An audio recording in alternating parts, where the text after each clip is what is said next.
You have just woken up as a gorilla in a misty African mountain forest. For the next 3 hours, you are going to experience thunderous chest-beating battles, daring treetop fruit hunts, and even a tense standoff with a charging elephant, and this won't be easy, so good luck. But before we get into this journey of the gorilla, I'd appreciate it if you could subscribe, like the video, and why not leave a comment on where you are tuning in from and what animal you want me to cover next. Now, let's begin this epic adventure together. The subtle shift in morning air temperature carries messages that only a lifetime of forest experience can properly interpret. What seems like minor daily variation to casual observers represents the beginning of one of the most significant events in your family's annual cycle, the seasonal migration, that will take you from the misty highlands where you've spent the dry months down to the rich lowland feeding grounds that will sustain your family through the approaching wet season. This migration isn't a simple change of address, but a complex undertaking that requires careful timing, route planning, and assessment of your family's physical readiness for the challenges ahead. The decision to begin this journey rests entirely on your shoulders as the family leader, and the consequences of poor timing or route selection could prove fatal for the most vulnerable members of your group. The temperature differential that triggers migration instincts is remarkably subtle, perhaps only 2 or 3 degrees of average change that signals the approaching shift from dry season to wet season weather patterns. But your body's internal calendar, refined through millions of years of evolutionary pressure, responds to these minimal cues with the reliability of atomic clock precision. Your assessment of family readiness involves complex calculations about the physical condition of each member and their ability to handle the demanding journey ahead. The pregnant females who will give birth during the wet season need to complete migration before their expanding bellies make travel too difficult. The youngest juveniles must have reached sufficient size and strength to handle extended daily travel without exhaustion that could slow the entire group's progress. The route selection process draws upon spatial memory accumulated through years of seasonal migrations, creating a mental map that encompasses dozens of possible pathways between highlands and lowlands. Some routes offer easier travel but expose your family to greater predator risks. Others provide better security but require more demanding physical exertion. Your choice must balance multiple factors while accounting for current conditions that might have changed since last year's journey. The altitude acclimation challenges that accompany migration affect every member of your family differently. Moving from the thin air of highland forests to the oxygen-rich environment of lowland areas creates physiological adjustments that can cause temporary discomfort and reduced performance. Your massive cardiovascular system must adapt to new atmospheric pressure while maintaining the physical performance needed for family protection. The newborn challenges presented by migration timing create some of the most difficult decisions you'll face as a family leader. Infants born during migration periods face dramatically higher mortality rates than those born in stable territorial locations. But delaying migration to accommodate new mothers might mean arriving at lowland feeding grounds after peak food availability has passed, creating different but equally serious survival challenges. The predator suite changes dramatically as your family moves between highland and lowland environments. The leopards that represent primary threats in highland forests give way to different dangers in lowland areas, larger concentrations of human activity, different snake species with varying venom potencies, and the occasional presence of crocodiles near lowland water sources. Your threat assessment protocols must adapt continuously as the environment changes around you. The panoramic vistas that become visible during highland portions of your migration route provide not just aesthetic beauty but crucial navigation information. From elevated positions, you can observe weather patterns developing across vast landscapes, identify potential obstacles or opportunities along your intended route, and assess the general condition of the lowland territories that represent your destination. The social dynamics within your family group often shift during migration periods, as the stress of extended travel and environmental change creates new challenges for group cohesion. Individuals who normally maintain peaceful relationships might become irritable or competitive when faced with the uncertainties and physical demands of major relocation. The navigation techniques you employ during migration demonstrate sophisticated spatial reasoning that rivals human GPS technology in its accuracy and reliability. Your mental map includes not just geographic features but seasonal variations in food availability, water source reliability, and safe sleeping locations that change throughout the year based on weather patterns and ecological cycles. The foraging opportunities that emerge during migration often include plant species and food sources that aren't available in either highland or lowland territories year-round. These transitional feeding opportunities provide nutritional variety that supplements your family's diet while offering temporary abundance that can help build energy reserves for the remaining journey. The weather monitoring skills you employ during migration involve reading atmospheric conditions with meteorological sophistication. Cloud formations, wind patterns, humidity changes, and subtle pressure variations all provide information about approaching weather systems that could affect travel safety and route viability. The community dynamics shift as your family encounters other guerrilla groups who might be following similar migration routes or establishing temporary territories in transitional zones. These meetings require diplomatic skills that balance territorial assertion with the practical benefits of sharing information about route conditions and resource availability. The energy management strategies you employ during migration must balance the need for steady progress against the conservation of strength needed for family protection and leadership. Daily travel distances must be calibrated to challenge family members without exhausting them, while rest periods must provide adequate recovery without losing valuable travel time.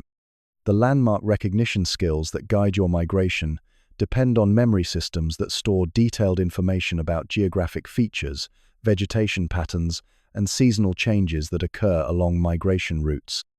Rock formations, distinctive trees, and water sources serve as navigation checkpoints that confirm your family's progress along the intended route. The risk assessment calculations that govern migration decisions involve projecting future conditions based on current observations and historical patterns. You must evaluate whether lowland territories will provide adequate resources when your family arrives, whether competing guerrilla families might have claimed key areas, and whether human activity patterns might create new dangers along traditional routes. The physiological adaptations that accompany altitude change affect everything from breathing efficiency to digestive function as your family's bodies adjust to new environmental conditions. The richer oxygen content of lowland air improves physical performance but requires cardiovascular adjustments that can create temporary fatigue and disorientation. The cultural knowledge transmission that occurs during migration provides young family members with essential education about navigation, route selection, and survival strategies that extend far beyond daily territorial movements. This traveling education exposes juveniles to environmental diversity and challenges that prepare them for future leadership responsibilities. The seasonal timing precision required for successful migration reflects sophisticated understanding of ecological cycles that govern food production, weather patterns, and predator activity throughout your range.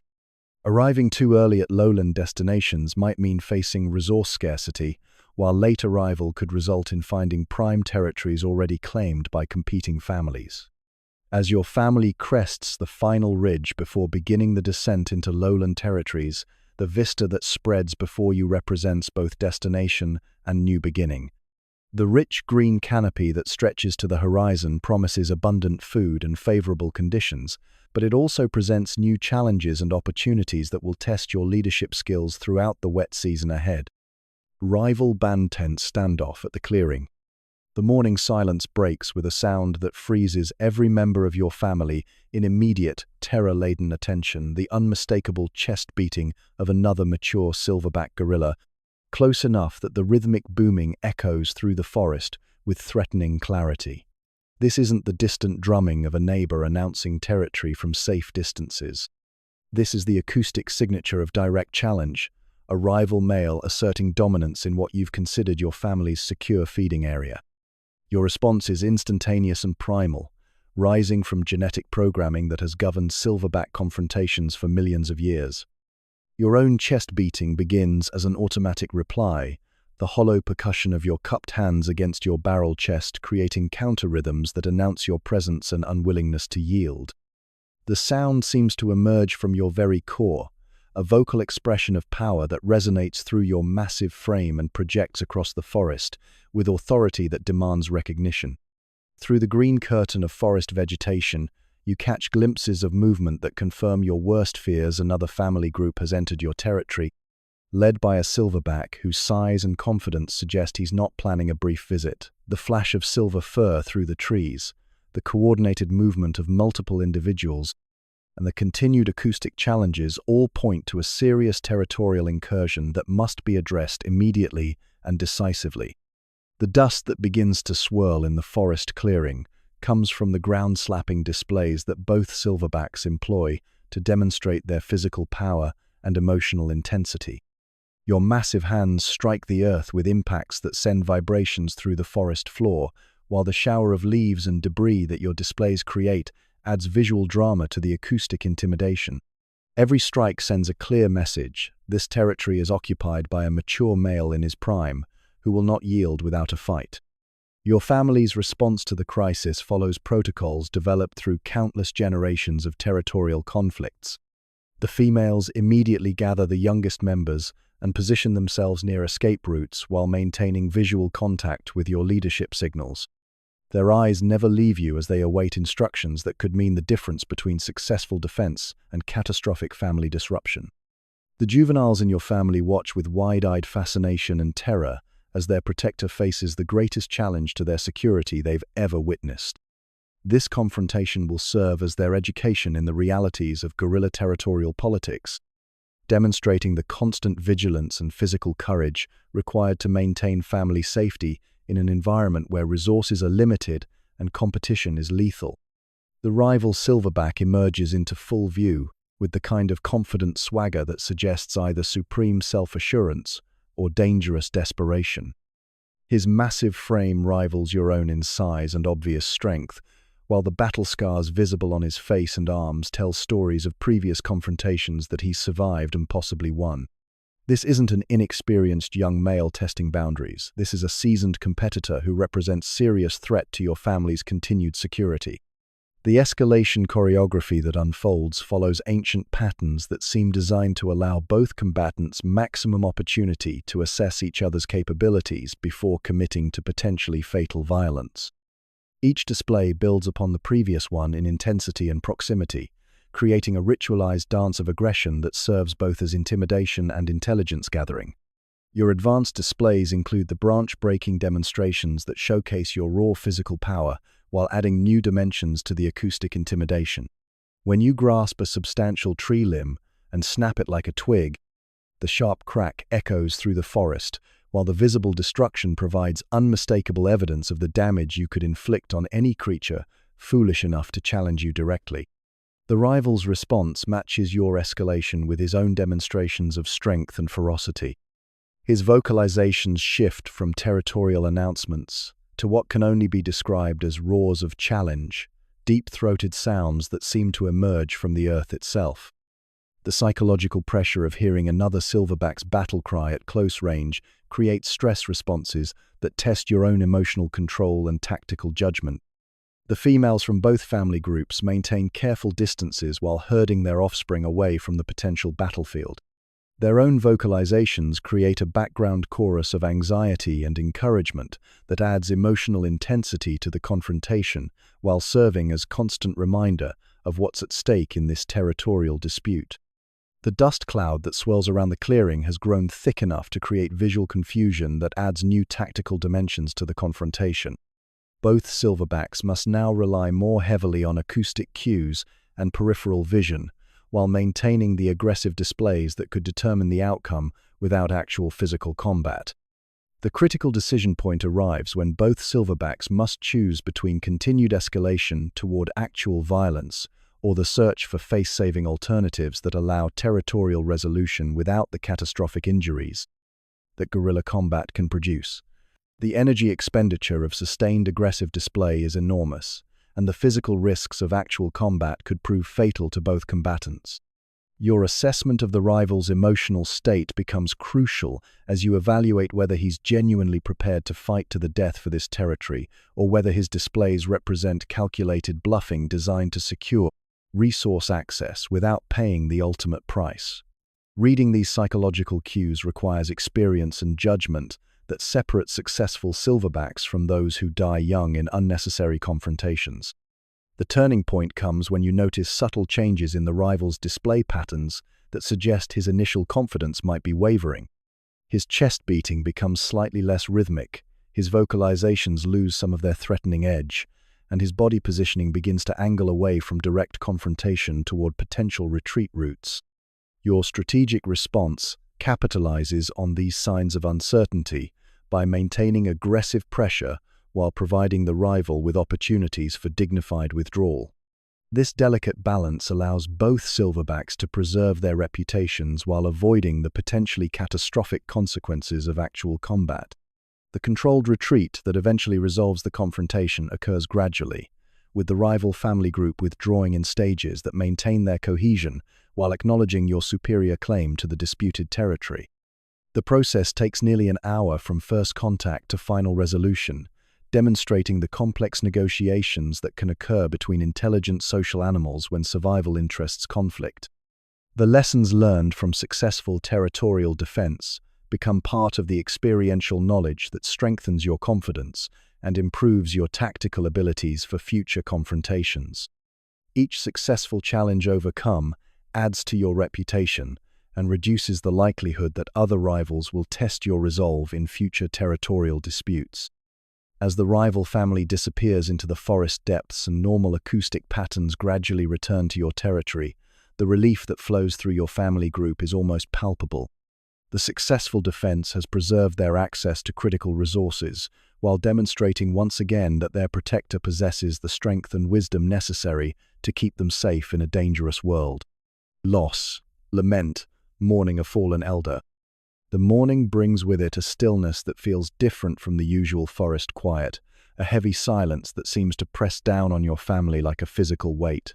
Grandmother Casey, the ancient matriarch whose wisdom has guided your family through countless challenges over her nearly 4 decades of life, lies motionless in the nest she constructed yesterday evening with hands that seemed to know, somehow, that this would be her final architectural project.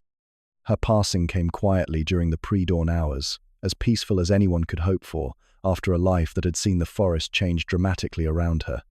The illness that had been slowly sapping her strength for weeks finally claimed the body that had carried her through decades of migrations, territorial conflicts, and the successful raising of 7 offspring who now form the backbone of your extended family group. Your approach to her still form is careful and reverent, your massive frame moving with the kind of gentle attention usually reserved for newborn infants.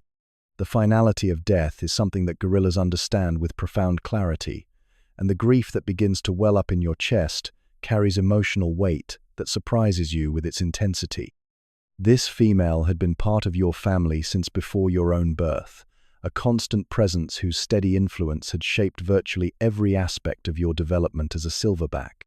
The soft hoots that begin to emerge from family members gathered around Casey's nest represent the beginning of a mourning ritual that demonstrates the emotional complexity of gorilla social relationships. These aren't random vocalizations but specific grief calls that serve to communicate loss while bringing the family together in shared sorrow. The sounds are heartbreaking in their obvious pain and confusion. Young gorillas who had never experienced death within their immediate family circle approach their grandmother's body with tentative curiosity mixed with instinctive understanding that something fundamental has changed. Their small hands reach out to touch her cooling fur with the gentle exploration that characterizes their investigation of anything new or puzzling in their environment. The vigil that develops around Casey's body reflects behaviors that scientists are only beginning to understand in wild gorilla populations. Your family settles into a rough circle around their fallen matriarch, some individuals maintaining physical contact with her body, while others position themselves close enough to observe without crowding. This gathering seems to serve important psychological functions in processing the reality of loss. The leaf-covering ritual that begins spontaneously among several family members represents one of the most remarkable behaviors ever documented in wild gorilla populations. Without any apparent coordination or instruction, individuals begin placing fresh leaves and small branches over portions of Casey's body. creating a natural shroud that seems to reflect instinctive understanding of ceremonial burial concepts.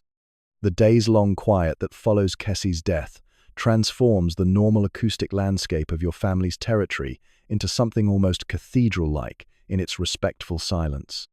The usual chatter of daily communication, the playful sounds of juvenile interaction, and even routine feeding vocalizations are dramatically reduced, as if the entire family understands that normal noise levels would somehow be inappropriate during this period of mourning. Your own grief manifests in ways that would be recognizable to any human who has lost a beloved family member. The hollow feeling in your chest, the moments of forgetting followed by fresh waves of realization, and the impulse to look for Casey in her usual resting spots all represent emotional responses that transcend species boundaries and connect you to the universal experience of loss. The scientific evidence supporting genuine grief behaviors in gorilla populations has been accumulating for decades, challenging earlier assumptions that complex emotions were exclusively human characteristics. Documented behaviors include prolonged attention to deceased family members, decreased appetite and activity levels, and social withdrawal that can last for weeks following significant losses. The youngest family members seem to experience particular confusion about Casey's sudden absence from daily activities. They repeatedly approach locations where she typically rested or fed, appearing to search for the familiar presence that had been a constant in their young lives. Their obvious distress adds another layer of poignancy to the family's collective mourning process. The practical challenges created by Casey's death extend beyond emotional grief to encompass real changes in family dynamics and survival capabilities. Her knowledge of seasonal feeding locations, her skill at mediating conflicts between family members, and her ability to assess environmental threats represented irreplaceable resources that disappeared with her passing. The social restructuring that begins in the wake of Kessie's death involves subtle but significant changes in family hierarchies and relationships. Other mature females must step into leadership roles that she had filled, while younger family members lose the security and guidance that her presence had provided throughout their development. Your responsibility as the family's protector takes on new dimensions as you observe the psychological impact of loss on each family member and adjust your leadership approach to accommodate their individual grief responses. Some individuals need additional attention and comfort, while others require space to process their emotions privately. The memory preservation that characterizes gorilla responses to death includes returning repeatedly to locations associated with the deceased individual. Your family makes pilgrimages to Kessie's favorite feeding spots, resting areas, and travel routes, behaviors that seem to serve important functions in maintaining emotional connections to lost family members. The gradual healing process that eventually allows your family to resume normal activities occurs slowly and unevenly, with different individuals recovering at different rates depending on their relationship with Casey and their personal coping abilities. The youngest members typically bounce back most quickly, while older individuals who had longer relationships with the deceased show more prolonged grief responses. The lessons about mortality that Casey's death teaches younger family members become part of their emotional education about the realities of forest life. Understanding that death is natural and inevitable helps prepare them for future losses, while deepening their appreciation for the time they have with living family members. The legacy that Casey leaves behind lives on in the behaviors, knowledge, and survival skills she transmitted to the family members who will continue her genetic and cultural contributions to future generations. Her influence on feeding techniques, conflict resolution strategies, and social relationships will continue to shape family dynamics long after her physical presence has become just memory. As your family gradually emerges from the intense mourning period and begins to re-engage with normal activities, the empty space left by Casey's absence remains palpable, but becomes part of the new normal that defines life after loss. The successful navigation of grief represents another example of the emotional sophistication that makes gorilla families remarkably similar to human families in their capacity for love, loss, and healing. High canopy feast rare, fig bloom celebration. The sweet aroma that filters down through 30 meters of forest canopy carries news that transforms an ordinary morning into what can only be described as a holiday celebration. High above, in the sun-drenched crown of an ancient strangler fig, millions of ripe fruits hang like purple jewels against the green backdrop of leaves. This is the kind of rare windfall that occurs perhaps once or twice each year, when the complex ecological timing of fig trees produces abundance so spectacular that it draws frugivorous animals from kilometers around. Your assessment of the climbing challenge ahead requires careful evaluation of both the physical demands and the potential rewards. 30 meters represents serious elevation for a creature of your massive proportions, but the nutritional payoff from accessing fresh figs during peak ripeness could provide energy reserves that last for weeks. The decision to attempt this arboreal expedition isn't made lightly. Your 180 kilograms of muscle and bone weren't designed for extensive tree climbing. The biomechanics of gorilla arboreal movement represent one of evolution's most impressive adaptations to the challenge of moving large bodies through three-dimensional forest environments. Your powerful arms provide the primary lifting force, while your legs serve as stabilizing platforms and secondary support systems. Each movement must be calculated to distribute weight safely across multiple contact points while maintaining momentum toward your elevated destination. Your hands test each potential handhold with methodical care, reading the structural integrity of branches through touch and subtle pressure application. Dead wood feels different from living branches, while hollow sections create distinctive acoustic signatures when tapped. This tactile analysis allows you to identify reliable supports while avoiding structural failures that could result in catastrophic falls. The climbing technique you employ differs dramatically from the swinging locomotion that smaller primates use to navigate the canopy. Instead of acrobatic leaps between branches, you move with deliberate precision, always maintaining 3 points of contact while carefully transferring weight to the next secure position. This conservative approach sacrifices speed for safety, reflecting the wisdom that comes with understanding the consequences of mistakes at elevation. Your family members who accompany you on this vertical journey demonstrate their own adaptations to arboreal challenge. The lighter females and juveniles can utilize smaller branches that wouldn't support your weight, allowing them to follow alternative routes that meet at the same destination. Their climbing creates a distributed approach that reduces stress on any individual tree branch, while maximizing access to the fruiting bonanza above.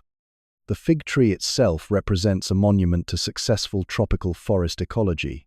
Its massive trunk hollowed by the gradual decay of the host tree it originally strangled decades ago. The complex internal architecture provides numerous climbing routes and resting platforms, while the external buttresses offer stable launching points for accessing the fruit-laden branches that spread like green umbrellas against the sky. The ascent requires frequent rest periods that allow your cardiovascular system to adjust to the increased energy demands of vertical travel while carrying massive body weight.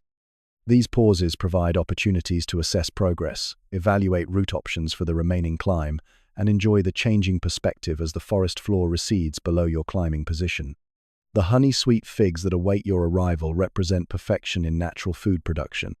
Each fruit contains complex sugars that provide immediate energy, while the soft texture requires minimal processing by your powerful molars. The abundance is so extraordinary that selection becomes unnecessary. Every fig within reach offers the same premium quality that makes this climbing effort worthwhile. The sun-dappled environment of the high canopy creates a completely different world from the shadowy forest floor, where your family normally spends its time. The increased light intensity, higher temperatures, and direct access to sky create microclimate conditions that feel almost alien compared to the cool, humid understory that comprises your usual habitat. The social dynamics of canopy feeding reflect the transformed environment and elevated energy levels that accompany successful fig discovery. Family members who might maintain respectful distances during ground-level foraging cluster closely together in the limited space available among fruit-laden branches. This proximity creates opportunities for playful interaction and social bonding that strengthen family relationships. The sticky fig juice that coats your hands and face during intensive feeding becomes a badge of successful foraging that will mark your family for hours after returning to ground level. This natural paint serves as advertisement to other forest inhabitants about your recent access to premium food sources, potentially influencing territorial dynamics and resource competition. The troop camaraderie that develops during canopy feasting represents some of the most relaxed and enjoyable social interaction your family experiences throughout the year. The combination of abundant food, elevated position, and successful completion of challenging climbing creates euphoria that enhances social bonding and mutual affection among family members. The energy calculations that make high canopy foraging worthwhile become apparent as your body processes the massive caloric input from premium fruit consumption. The sugars provide immediate fuel for muscles and brain function, while the overall nutritional density allows dramatic improvement in body condition that will support future survival challenges. The panoramic views available from canopy elevation provide intelligence-gathering opportunities that ground-level existence never offers. From 30 meters above the forest floor, you can observe weather patterns developing across vast landscapes, identify the locations of other fruiting trees that might provide future foraging opportunities, and assess territorial boundaries with geographic perspective that enhances navigation and strategic planning. The descent that eventually becomes necessary requires even more careful attention than the initial climb, as gravity creates additional challenges for safe navigation. The satisfaction of successful high canopy foraging must be balanced against the continued need for cautious movement until your family safely returns to the familiar security of ground-level existence. The memory of successful fig feasting becomes part of the seasonal knowledge that guides future foraging decisions and territorial movements. The timing, location, and quality of this fruiting event provide data points that inform predictions about when and where similar opportunities might arise in future years. As your family finally reaches the forest floor with bellies full of premium fruit and hands still sticky with fig juice, the successful completion of this challenging foraging expedition represents another triumph in the constant quest for optimal nutrition. The rare combination of abundance, accessibility, and perfect timing has provided an experience that will be remembered and discussed throughout the family for weeks to come. Passing knowledge. Young Silverback's first challenge.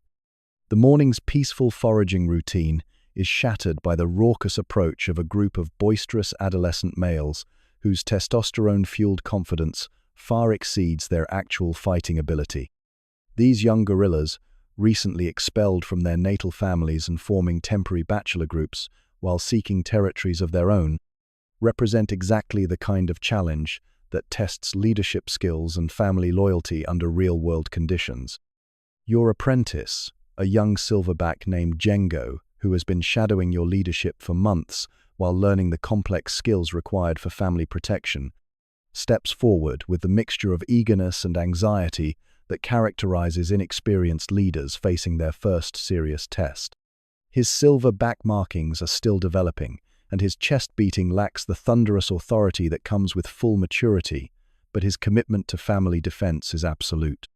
The evaluation you conduct of both the threat level and Django's readiness involves complex calculations about adolescent male behavior patterns, the specific individuals involved in this challenge, and your apprentice's current capabilities. These young challengers are dangerous not because of superior strength, but because of their unpredictability and willingness to take risks that more experienced males would avoid. Your positioning during this confrontation demonstrates the delicate balance between providing necessary backup support and allowing Django sufficient autonomy to develop his own leadership confidence. Too much intervention undermines his authority and learning opportunities, while insufficient support could result in serious injury or family disruption if the situation escalates beyond his capabilities. The subtle grunts and body language cues you use to guide Django's responses represent sophisticated mentorship that operates almost below the threshold of conscious communication. A slight shift in your posture suggests tactical adjustments, while soft vocalizations provide encouragement or warnings that help him navigate the complex choreography of guerrilla confrontation protocols. Django's initial response follows the classical escalation patterns you've demonstrated countless times during his observation period. His chest beating begins tentatively but gains confidence as he settles into the familiar rhythm, while his vocalizations shift from nervous uncertainty to growing authority. The transformation is remarkable to observe as natural leadership instincts override anxiety and self-doubt. The adolescent challengers respond to Django's displays with the kind of theatrical posturing that characterizes young males testing boundaries throughout the animal kingdom. Their own chest beating is energetic but lacks coordinated timing, while their vocalizations include more bluffing than genuine threat. This allows experienced observers to assess their actual commitment level versus superficial bravado. Your assessment of Django's tactical decisions reveals both promising leadership potential and areas requiring additional development. His route selection during movement displays demonstrates good spatial awareness, while his timing of escalation shows improving judgment about when to increase pressure and when to allow opponents opportunities for face-saving retreat. The family's response to this leadership transition reflects their growing confidence in Django's abilities, combined with continued reliance on your ultimate authority for serious decisions. Family members position themselves to support his leadership while maintaining visual contact with you for final guidance if circumstances exceed his current capabilities. The learning curve that young silverbacks must navigate includes not just physical confrontation skills, but also the psychological management of leadership stress and responsibility. The pressure of protecting family members while making split-second decisions under challenging conditions requires emotional maturity that develops only through practical experience. The succession planning that this apprenticeship represents addresses crucial long-term survival issues for your family group. Django's successful development as a capable leader ensures continuity of protection and guidance, even if age, injury, or death eventually removes you from active leadership. This knowledge transfer represents invaluable insurance for family security. The genetic diversity considerations that influence your mentorship of potential successors reflect sophisticated understanding of population dynamics and reproductive success. Django's eventual establishment of his own family group will help maintain genetic health within the broader gorilla community while reducing inbreeding risks that could compromise future generations. The tactical retreat that eventually resolves this confrontation occurs gradually as the adolescent challengers recognize that they're facing more organized and determined opposition than they initially anticipated. Django's growing confidence, combined with your steady backup presence, creates a formidable defensive combination that discourages further escalation. The debriefing that follows successful challenge resolution provides crucial learning opportunities for Django to process his performance and identify areas for improvement. Your gentle guidance helps him understand which decisions were optimal and which tactical adjustments might improve future outcomes. The pride that becomes evident in Django's bearing after successfully handling his first serious leadership challenge represents a significant milestone in his development toward full silverback maturity. The confidence gained through practical success creates positive feedback loops that accelerate his continued growth as a leader and protector. The family stability that results from successful leadership development reduces anxiety and stress levels throughout the group while improving overall survival prospects. When family members trust in the capabilities of their protectors, they can focus energy on foraging, social bonding, and offspring care rather than constant vigilance about security threats. The reputation building that accompanies successful challenge defense begins to establish Django's credibility within the broader gorilla community. Other groups will take note of his growing competence, affecting future territorial interactions and social dynamics throughout your range. The future stability considerations that guide your succession planning reflect deep understanding of the challenges that gorilla families face in an increasingly pressured environment. Climate change, habitat loss, and human encroachment create new survival challenges that require adaptable, intelligent leadership capable of making innovative decisions under unprecedented conditions. As the immediate challenge fades into memory and normal family activities resume, the successful completion of Django's first major leadership test represents progress toward the long-term goal of establishing him as an independent silverback capable of protecting his own family. The knowledge and confidence gained through this experience will serve him throughout his future career as a leader and protector in the complex social world of forest gorillas. Symphony of rain, overnight downpour, dawn renewal. The approaching storm announces itself through subtle atmospheric changes that your weather-sensitive body reads like pages in an ancient book of forest wisdom. The humidity rises to levels that make the air feel thick and electric, while distant thunder rumbles with the promise of the overnight deluge that will transform your forest world into a liquid landscape of sound and sensation. Your family's preparation for the night-long downpour follows protocols developed through countless generations of tropical storm survival. Nest construction tonight requires special attention to drainage and structural integrity, as the platform that seems adequate for normal nights must now withstand hours of driving rain and buffeting winds that could turn sleeping quarters into death traps. The branches you select for tonight's elevated shelter receive extra scrutiny for their water-shedding properties and wind resistance capabilities. The angle of construction must promote runoff while maintaining structural stability, creating architecture that protects rather than channels the enormous quantities of water that will soon cascade from the storm-laden sky. The sensation of settling into your carefully prepared nest as the first heavy raindrops begin their percussion against the forest canopy above creates anticipation mixed with the profound satisfaction that comes from successful preparation.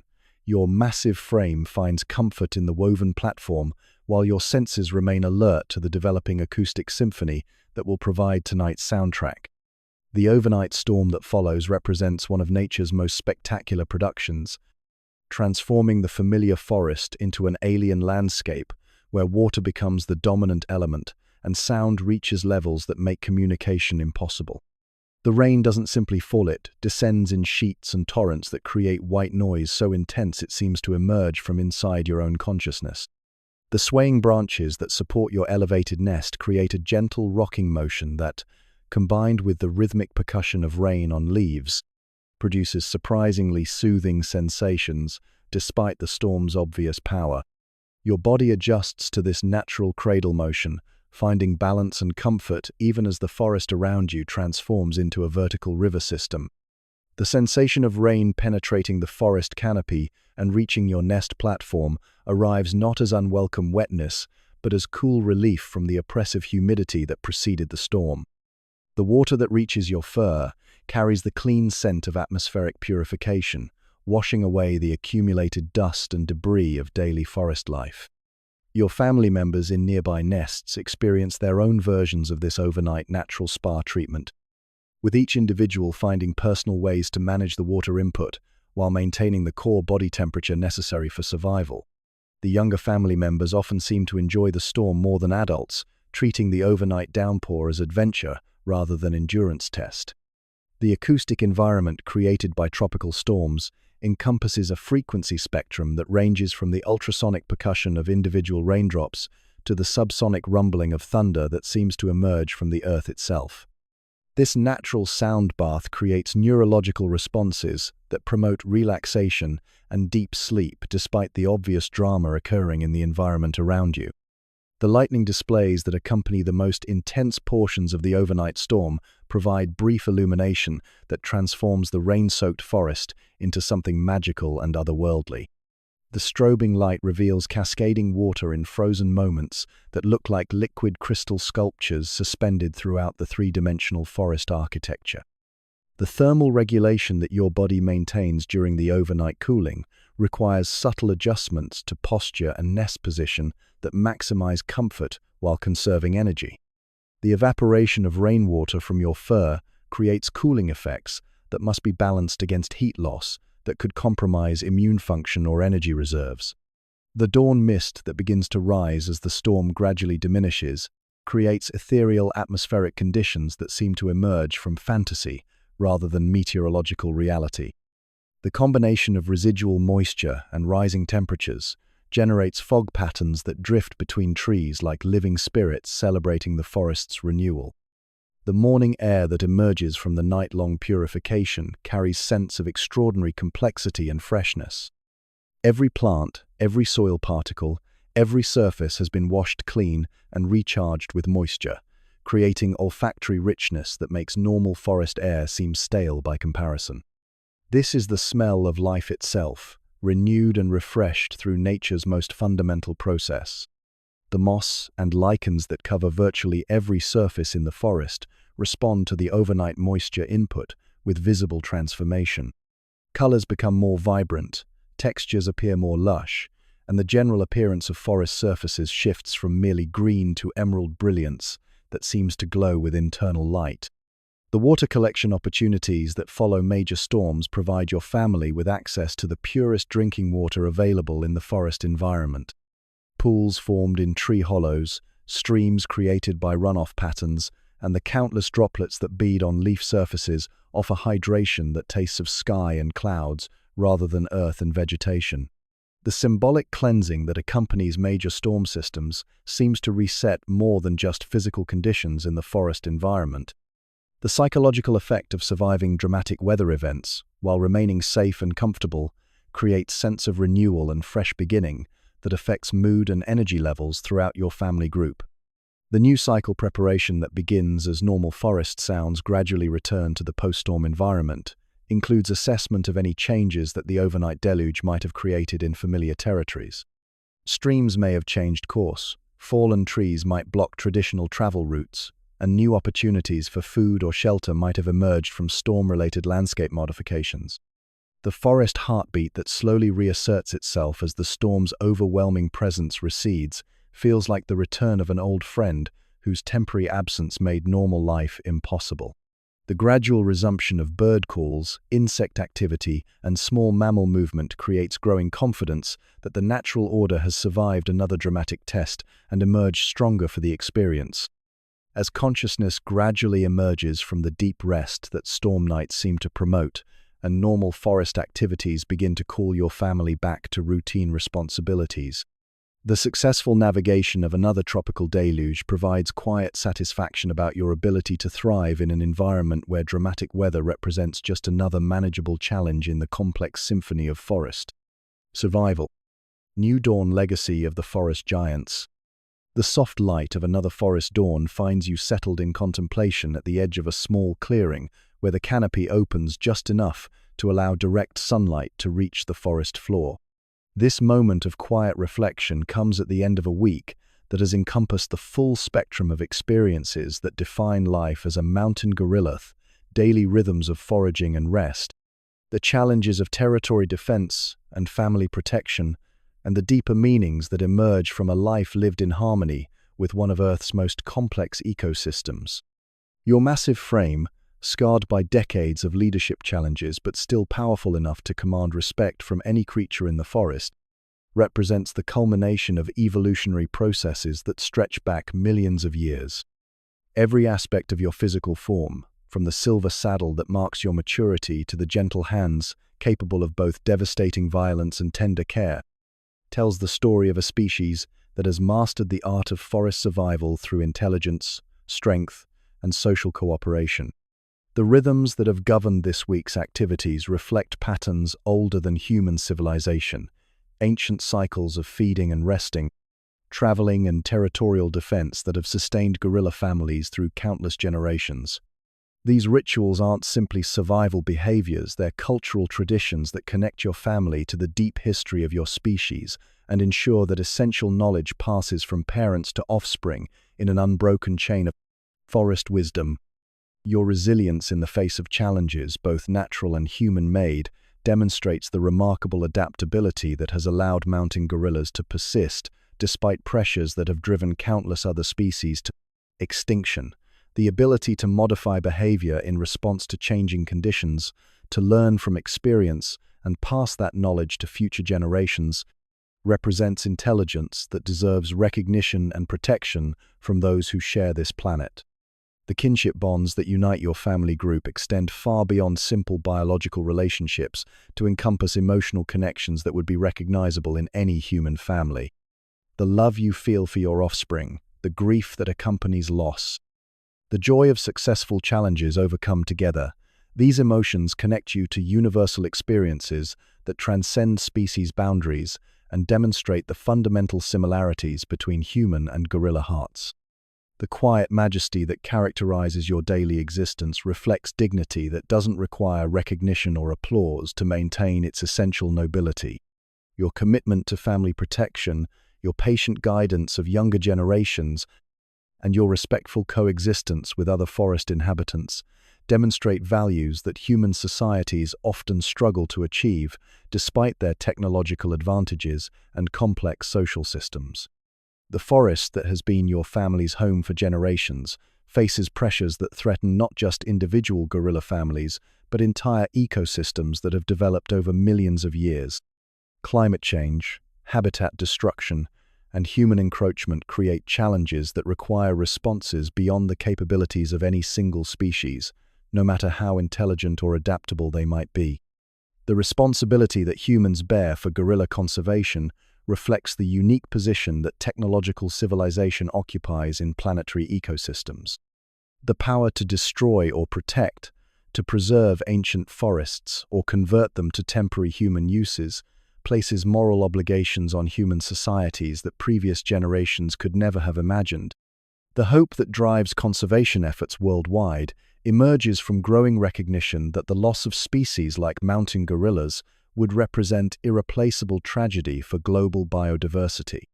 The intelligence, emotional complexity, and ecological importance that characterize gorilla families provide compelling arguments for protection efforts that benefit not just individual animals but entire forest ecosystems. The listener who has shared this week's journey through gorilla existence carries with them the power to influence conservation outcomes through personal choices and political support that can determine whether future generations will share their planet with these remarkable forest giants. The knowledge gained through intimate understanding of gorilla lives creates obligations to act on behalf of species who cannot advocate for themselves. The protection that gorilla families require extends beyond simple habitat preservation to encompass educational efforts that help human societies understand the value of biodiversity and the connections between healthy ecosystems and human welfare.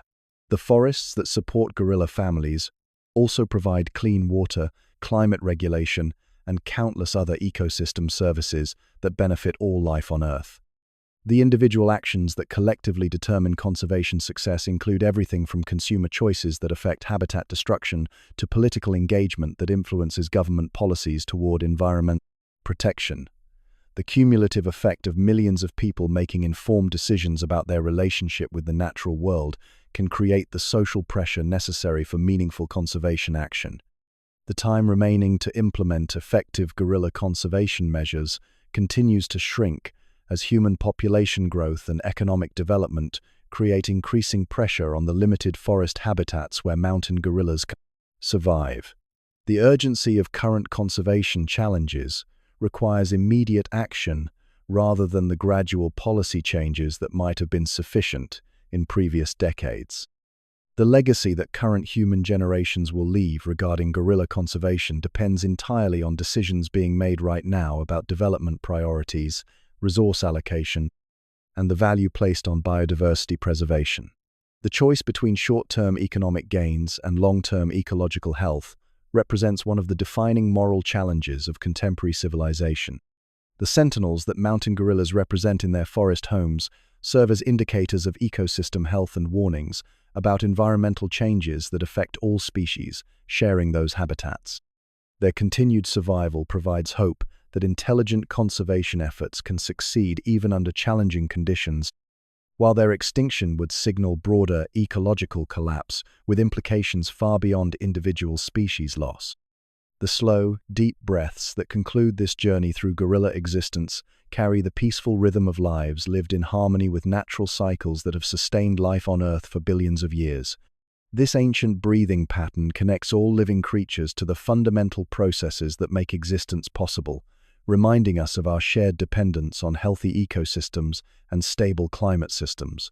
The forest heartbeat that gradually fades into silence as this contemplation ends represents not an ending but a transition from observation to action, from understanding to advocacy, from passive appreciation to active protection of the remarkable creatures who have shared their intimate lives with those willing to listen carefully to their stories. The silence that follows carries within it the weight of responsibility and the possibility of hope, the knowledge that understanding can lead to protection, and the faith that human intelligence and compassion can prove sufficient to ensure that future dawns will continue to illuminate forest clearings where silverback gorillas sit in quiet majesty, protecting their families and preserving the ancient wisdom of lives, lived in balance with the natural world that sustains all existence on this remarkable planet we share. Life as a gorilla, complete narration script. Dawn in the mist, awakening on the nest. The first sensation is cold. Not the bitter cold of winter mountains, but the gentle, persistent chill of tropical morning mist settling on your fur like tiny pearls of liquid glass. Your eyes flutter open in the grey pre-dawn light, and for a moment you're suspended between sleep and wakefulness, cradled 5 meters above the forest floor in a bed you built with your own massive hands. Your nest sways ever so slightly in the morning breeze. Yesterday evening, you carefully selected these branches, testing their strength with gentle bounces before weaving them into a circular platform. The supple shoots you bent and twisted have held through the night, creating a mattress more comfortable than anything humans might imagine. Each twig was chosen deliberately strong enough to support your 180 kilograms, flexible enough to bend without breaking, positioned to drain away any overnight rain. As consciousness fully returns, your senses flood with information. The earthy richness of decomposing leaves rises from the forest floor below, mixed with the green sweetness of growing plants and the mineral smell of morning dew. Somewhere in the canopy above, a hornbill releases its distinctive cala sound, like a wooden bell echoing through the mist. Your stomach rumbles softly, reminding you that the body of a silverback gorilla requires nearly 20 kilograms of food each day. But first, safety. This is the ancient protocol embedded in every fiber of your being. Before you think of food, before you stretch your powerful limbs, before you even fully emerge from sleep's embrace, you must assess the world around you. Your ears rotate slightly, picking up the subtle sounds of the forest awakening. No drumming echoes through the trees good. That means no rival males are announcing their presence nearby. No leopard coughs disturb the morning peace, and no elephant trumpets suggest the massive grey giants are moving through your territory. You lift your great head and scan the canopy around you. The other members of your troop are beginning to stir in their own nests, scattered through the trees like oversized birds. There's old Mama Casey, the matriarch whose wisdom has guided your family group for decades. She's already awake, her intelligent eyes surveying the forest with the same cautious assessment you're performing. The younger females are still drowsy, their babies clinging to their chests like dark furry blankets. Your own nest must be dismantled before you leave. This isn't mere tidiness, it's survival strategy passed down through countless generations. A used nest advertises your presence to any who might track you. Poachers, rival gorillas, or predators could read the story of your night's rest in the bent branches and scattered leaves. So you begin the methodical process of unweaving what you so carefully created, pulling apart the twigs and scattering them to look like natural forest debris. The mist clings to everything this morning, transforming the familiar forest into something ethereal and dreamlike. Water droplets collect on every surface on the broad leaves that arch overhead, on the moss-covered bark of ancient trees, on your own dark fur, where it catches the growing light like tiny diamonds. You run one massive hand through the hair on your arm, feeling the moisture bead and roll away. As you work to dismantle your nest, your mind processes the sounds and scents carried on the morning air. The forest is waking up in layers. First came the insects, the eternal buzz and chirp of countless tiny lives. Then the birds began their dawn chorus, each species adding its voice to the growing symphony. Now the mammals are stirring. You hear the rustle of small creatures in the undergrowth, the distant crash of something larger moving through the canopy. Your family is your responsibility. As the dominant silverback, their safety depends on your vigilance, your strength, your ability to read the forest's moods and respond accordingly. This is why you wake with such careful attention to your surroundings, why every morning begins with this same ritual of assessment and preparation. The light is growing stronger now, filtering through the mist in soft golden shafts. The forest is revealing itself gradually, like a photograph developing in slow motion. The massive buttress roots of the great trees emerge from the grey like the foundations of ancient cathedrals. Vines thick as your arms spiral upward toward the distant canopy, creating highways for the smaller primates who share your world.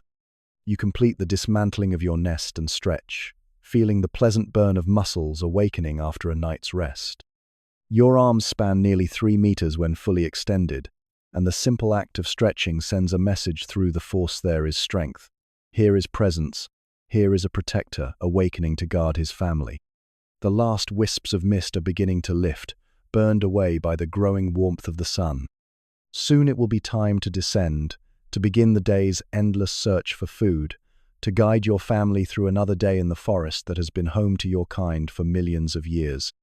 But for now, in these last moments of dawn quiet, you simply exist, a magnificent creature perfectly adapted to this green world, carrying within your powerful frame the accumulated wisdom of countless generations who faced each new day with the same careful balance of caution and curiosity. Morning feast, foraging for succulent shoots. The descent from your sleeping tree is a careful ballet of controlled falling. Your knuckles make first contact with each branch, testing its strength before committing your full weight. This is how gorillas navigate their vertical world, not with the acrobatic swinging of chimpanzees, but with the measured, deliberate movements of creatures who understand that gravity is both friend and enemy. The forest floor welcomes you with its soft carpet of decomposing leaves, countless layers of fallen vegetation that create a spongy foundation beneath your feet. Here in the understory, the light is filtered and green, creating a cathedral-like atmosphere among the massive tree trunks. This is your dining room, your pantry, your world of endless variety where breakfast awaits in 1,000 different forms. Your first target stands before you, a cluster of young bamboo shoots, pale green and tender, pushing up through the forest floor like nature's own asparagus. These shoots are pure gold to a gorilla. They're packed with the fiber your digestive system craves, sweet enough to satisfy your morning hunger, and so tender they require minimal chewing from your impressive molars. You grasp the first shoot with surprising delicacy for such massive hands. Your fingers, thick as a human's wrist, can manipulate these plants with the precision of a surgeon. You strip away the tough outer layers with practiced efficiency, revealing the succulent white interior. The taste is clean and slightly sweet, with a texture that yields satisfyingly under your teeth. The crunch echoes softly through the forest as you work your way through the bamboo grove. But bamboo alone won't sustain you. Your body needs variety, and the forest provides it in abundance. You move deeper into the undergrowth, following paths worn by generations of your family, seeking the diverse menu that will fuel your massive frame through another day. There's a patch of wild thistles, their leaves broad and green despite the spiky stems that would deter most other creatures. Your leathery palms and thick skin make short work of the thorns as you grasp the stems and strip away the celery-scented leaves. These plants offer different nutrients than the bamboo, a complexity of vitamins and minerals that your body instinctively craves. The slight bitterness of the thistle leaves creates a pleasant contrast to the bamboo's sweetness. Your nose leads you to another treasure, wild ginger, its thick rhizomes hidden beneath the soil like buried treasure. You dig carefully with your powerful fingers, feeling through the earth until you locate the knobby roots. When you crack one open, the sharp, spicy scent fills your nostrils and makes your mouth water. Wild ginger is more than food, it's medicine, helping to settle your stomach and fight off the parasites that are a constant concern in the humid forest environment. As you forage, you're performing calculations that would challenge a nutritionist. Your body needs roughly 20 kilograms of plant matter each day, but not just any plant matter. You need the right balance of proteins, fibers, sugars, and trace minerals. The bamboo provides bulk and fiber. The thistle leaves offer vitamins and that bitter complexity that aids digestion. The ginger root supplies antimicrobial compounds and aids nutrient absorption. But plants alone aren't enough. Despite what many humans believe, gorillas aren't purely vegetarian. You need protein, and the forest provides it in small crawling packages. You pause beside a rotting log and carefully peel away a section of bark. Underneath, a colony of white grubs writhes in the exposed wood. These larvae are packed with protein and fat, exactly what your growing muscles require. You pick up the grubs one by one, examining each carefully before popping it into your mouth. The texture is soft and slightly nutty, nothing like the plant matter that makes up most of your diet. Some humans might find this revolting, but to you it's simply another item on nature's menu, as natural as picking berries or stripping leaves. The seasonal nature of your diet is something you understand instinctively. Right now, in the early dry season, certain plants are at their peak. The bamboo shoots are young and tender because the rains have recently ended. In a few months, during the height of the dry season, you'll need to seek different foods, perhaps the protein-rich caterpillars that emerge with certain moon cycles, or the fruits that ripen according to their own mysterious schedules. Your digestive system is a marvel of evolutionary engineering. Your stomach is large enough to process huge quantities of fibrous plant matter, while beneficial bacteria in your gut help break down cellulose that would be indigestible to humans. You can extract nutrients from plants that would pass right through other animals unchanged. As you continue foraging, other members of your family join the morning feast. Young gorillas watch your choices carefully, learning which plants to select and which to avoid. This knowledge isn't instinctive, it's cultural, passed down through generations of careful observation and imitation. A young gorilla who doesn't learn proper foraging techniques won't survive long in the wild. The forest around you is alive with the sounds of morning feeding. Birds call from the canopy above, insects buzz among the flowers, and the gentle sounds of your family foraging create a peaceful soundtrack to the start of another day. Your massive hands move with surprising grace among the delicate plants, selecting, stripping, tasting, always seeking the perfect balance of nutrients that will fuel your powerful body through the challenges ahead. Grooming circle bonds in the troop. The morning feeding frenzy gradually gives way to a more leisurely pace as the sun climbs higher through the forest canopy. Shafts of golden light penetrate the green cathedral around you, creating pools of dappled warmth that beckon irresistibly. This is the time for one of the most important activities in gorilla society, the grooming circle that binds your family together through touch, attention, and quiet intimacy. You settle yourself in a particularly inviting patch of sunlight, your massive frame folding with surprising grace into a comfortable sitting position. The warm light feels good on your dark fur, and you close your eyes briefly, enjoying the simple pleasure of solar warmth after the cool mist of dawn. But this isn't merely relaxation, this is social hour, the time when the complex relationships within your troop are maintained and strengthened through the ancient ritual of mutual grooming. Within moments, the females begin to gather around you. First comes Kessie, the eldest female, her movements deliberate and confident. She's earned her place through decades of wisdom and maternal success, and her presence near you signals to the rest of the group that this is indeed time for peaceful social bonding. Behind her, the younger females approach with their characteristic mixture of eagerness and deference. Gentle hands begin working through your fur with an expertise born of thousands of grooming sessions. These aren't the clumsy pawings of amateur. Every female in your troop has been grooming since childhood, and their fingers know exactly how to part your thick hair, how to search methodically for the tiny parasites that are an inevitable part of forest life, how to remove debris without causing discomfort. The sensation is deeply pleasurable in a way that transcends simple physical comfort. Each gentle tug and careful inspection sends signals of social acceptance and care through your nervous system. This is how gorillas say, "You belong," how they reinforce the bonds that hold the family together through good times and bad. The rhythmic searching and cleaning is meditative, almost hypnotic, and you feel your breathing slow and deepen. Your groomers work with systematic thoroughness. They part your fur in sections, exposing the skin beneath to careful inspection.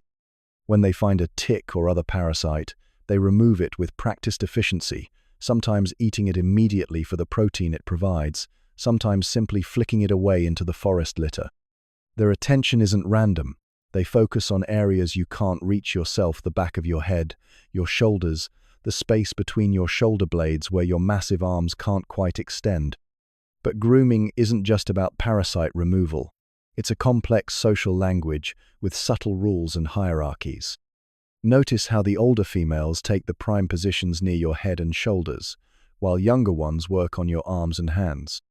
There's an unspoken protocol here, a recognition of status that maintains peace within the group.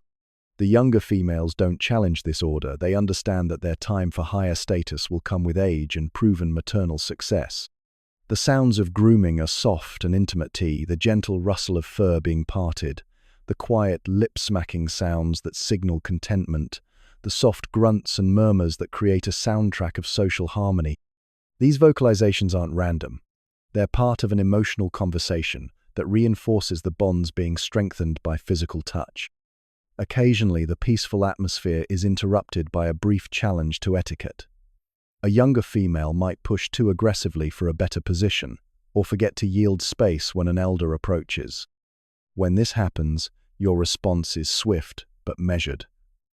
A sharp look, a brief display of your impressive canine teeth, or a rumbling grunt is usually enough to restore order. These moments teach important lessons about social structure and respect, without causing lasting harm to relationships. The grooming session isn't one-sided. While you're receiving attention, you're also giving it, though your role as the silverback means you mostly receive rather than give. When you do groom others, it's typically the highest-ranking females or their offspring, and your attention is a valuable commodity that reinforces their status within the group. Watch how the juveniles hover at the edges of this social gathering, learning through observation. They see which behaviors are rewarded and which are discouraged. They note the subtle signals that maintain harmonized, gentle movements, the patient waiting for turns, the respectful approach to higher-ranking individuals. This is their education in the complex social skills they'll need throughout their lives. The physical benefits of grooming are obvious: cleaner fur, fewer parasites, better overall health, but the psychological benefits are equally important. The oxytocin released during this gentle social contact reduces stress hormones, strengthens emotional bonds, and creates a sense of belonging that's crucial for mental health. Scientific studies have shown that primates who receive regular grooming have lower blood pressure, stronger immune systems, and longer lifespans than those who are socially isolated. As the grooming session continues, you become aware of the subtle power dynamics playing out around you. The female who gains the privilege of grooming your head is signaling her high status to the rest of the group. The one who waits patiently for her turn is demonstrating the social skills that will serve her well in future interactions. The young mother who brings her infant close to the grooming circle is introducing her baby to the social customs that will govern its entire life. The warm sunlight, the gentle hands working through your fur, the soft sounds of contentment from your family, all of these combine to create a sense of peace and security that's essential for your role as protector. A stressed, isolated silverback can't make the clear decisions that keep his family safe. But a silverback who is regularly groomed, who feels the strong social bonds of his troop, who experiences this daily reinforcement of belonging and acceptance, he can face any challenge the forest might present. Playful youngsters teaching through tumbles. The afternoon sun filters through the canopy in dancing beams as the youngest members of your troop begin their daily education in the art of being gorilla. Their energy is infectious, bubbling over in ways that would exhaust adults but seem to fuel them endlessly. These toddlers and juveniles, with their bright, curious eyes and boundless enthusiasm, represent the future of your family, and your role in their development is both teacher and referee in the complex game of growing up wild. 3 young gorillas are currently engaged in what looks like pure chaos, but is actually sophisticated learning disguised as play. They tumble and wrestle with the kind of abandon that only children can manage, their smaller bodies bouncing off each other and rolling across the forest floor in a tangle of dark fur and limbs. To an untrained observer, this might look like simple roughhousing, but you recognize the deeper patterns at work. The youngest, barely 2 years old, practices the essential skill of balance by walking along a fallen log with arms outstretched. Each wobbling step is a lesson in coordination that will serve him well when he needs to navigate the complex 3-dimensional highways of the forest canopy. When he falls, which he does frequently, he bounces back up with the resilience that characterizes young gorillas, ready to try again immediately. His slightly older sister has discovered the joy of leaf play, a behavior that's uniquely gorilla.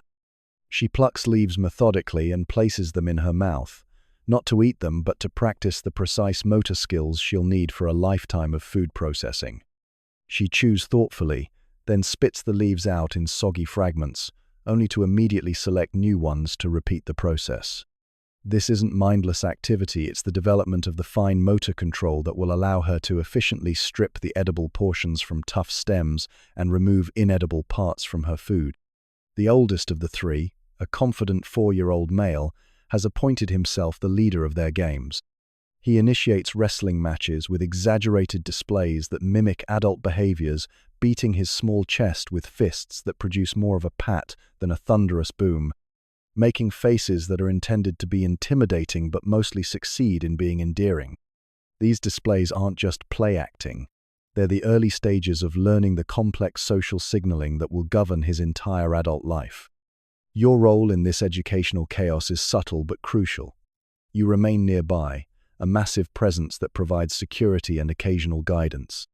When the play becomes too rough, when someone gets genuinely hurt rather than just surprised, your intervention is swift but gentle. A low grunt of disapproval, a careful repositioning of your body to separate overly enthusiastic participants, or simply a meaningful look is usually enough to moderate their behavior without crushing their spirits. But you're not just preventing problems, you're actively teaching.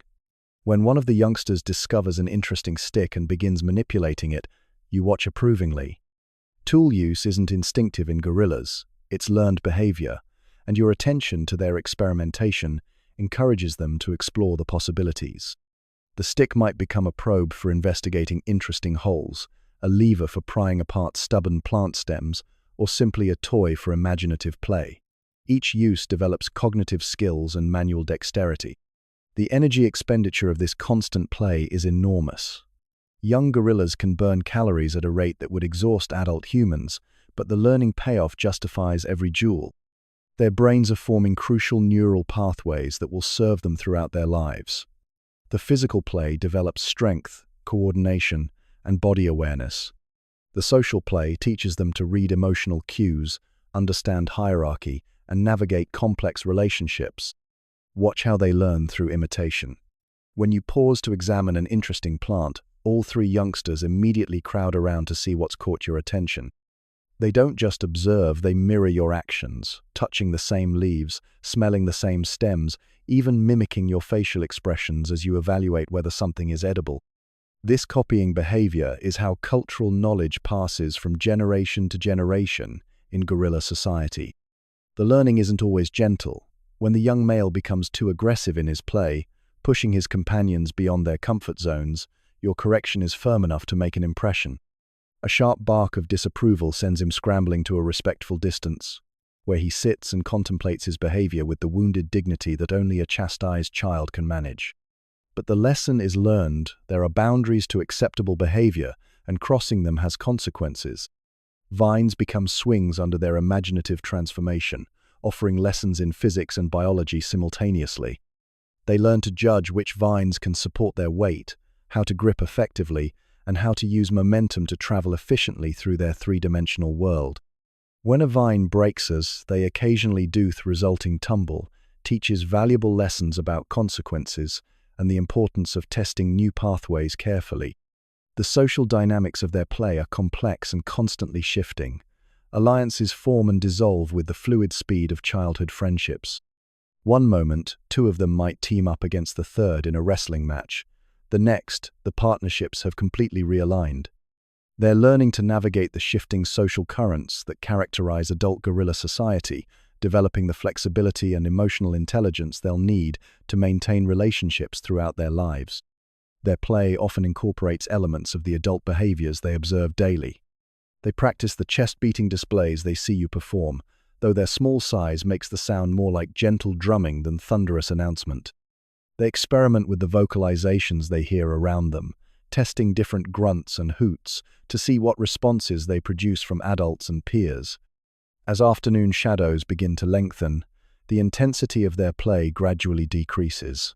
Energy levels that seemed infinite begin to show signs of depletion. The youngest starts to seek comfort from his mother, while the others settle into quieter activity, examining interesting insects, practicing more precise manipulation of small objects, or simply resting in comfortable positions while watching the adult activities around them. This daily cycle of intense play, followed by gradual winding down, serves important developmental purposes. It teaches them to regulate their own energy, to recognize their limits, and to transition smoothly between high activity and rest periods. These are skills they'll use throughout their lives as they balance the demands of foraging, socializing, and staying alert for dangers. Silverbacks watch maintaining order. The responsibility of leadership weighs on your massive shoulders like an invisible cloak that never comes off. As the dominant silverback, every decision your family makes, where to sleep, what to eat, when to move, how to respond to threats, ultimately falls under your protection and guidance. This isn't a role you chose, it's one you earned through years of physical development, social learning, and the gradual recognition by your troop that you possess the strength, wisdom, and temperament necessary to keep them safe in an unforgiving world. Your patrol of the clearing's perimeter is a ritual performed with the precision of a military guard. Each step is deliberate, each pause calculated to maximize your observation of the surrounding forest. Your eyes scan constantly up into the canopy where leopards might lurk, across the forest floor where snares might hide, and especially toward the invisible boundaries of your territory where rival males might be probing for weakness. The acoustics of your chest-beat display are a marvel of natural engineering that scientists are still working to fully understand. When you rear up on your hind legs and begin the rhythmic pounding of your cupped hands against your chest, you're not simply making noise, you're broadcasting a complex message that carries for kilometers through the dense forest. The hollow boom produced by your barrel chest serves as both identification and intimidation, announcing to any who might be listening that this territory is occupied by a mature, powerful male in his prime.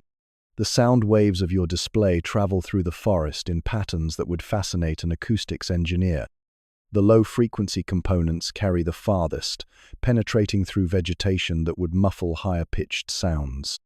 Other gorillas can distinguish individual voices in these displays, recognizing family members and identifying strangers with the same precision humans use to recognize voices on the telephone. Your particular rhythm and tone are as unique as a fingerprint, developed over years of practice and refined through countless interactions. But chest beating is just one tool in your communication arsenal. The open-mouthed belches that punctuate your vocalizations might sound crude to human ears, but they carry nuanced information about your emotional state and intentions. A soft belch while foraging signals contentment and safety to your family. A sharp, aggressive belch warns potential challengers that you're alert and ready to defend your position. The volume, duration, and tonal quality of these sounds create a vocabulary of dominance and reassurance. Ground slapping adds another dimension to your threat displays. When you bring your massive hands down hard against the earth, the impact sends vibrations through the ground that can be felt by other gorillas dozens of meters away. This percussion section of your territorial orchestra serves both to emphasize your physical power and to demonstrate your willingness to escalate a confrontation, if necessary. The thuds echo through the forest like distant thunder, a reminder that raw power underlies all the complex social negotiations of gorilla society. Your responsibilities extend far beyond simple intimidation of rivals. Within your own family group, you serve as the ultimate arbiter of disputes. When two females disagree over access to a particularly desirable feeding spot, their initial squabbling might seem minor, but you watch carefully for signs that the conflict might escalate beyond normal social friction.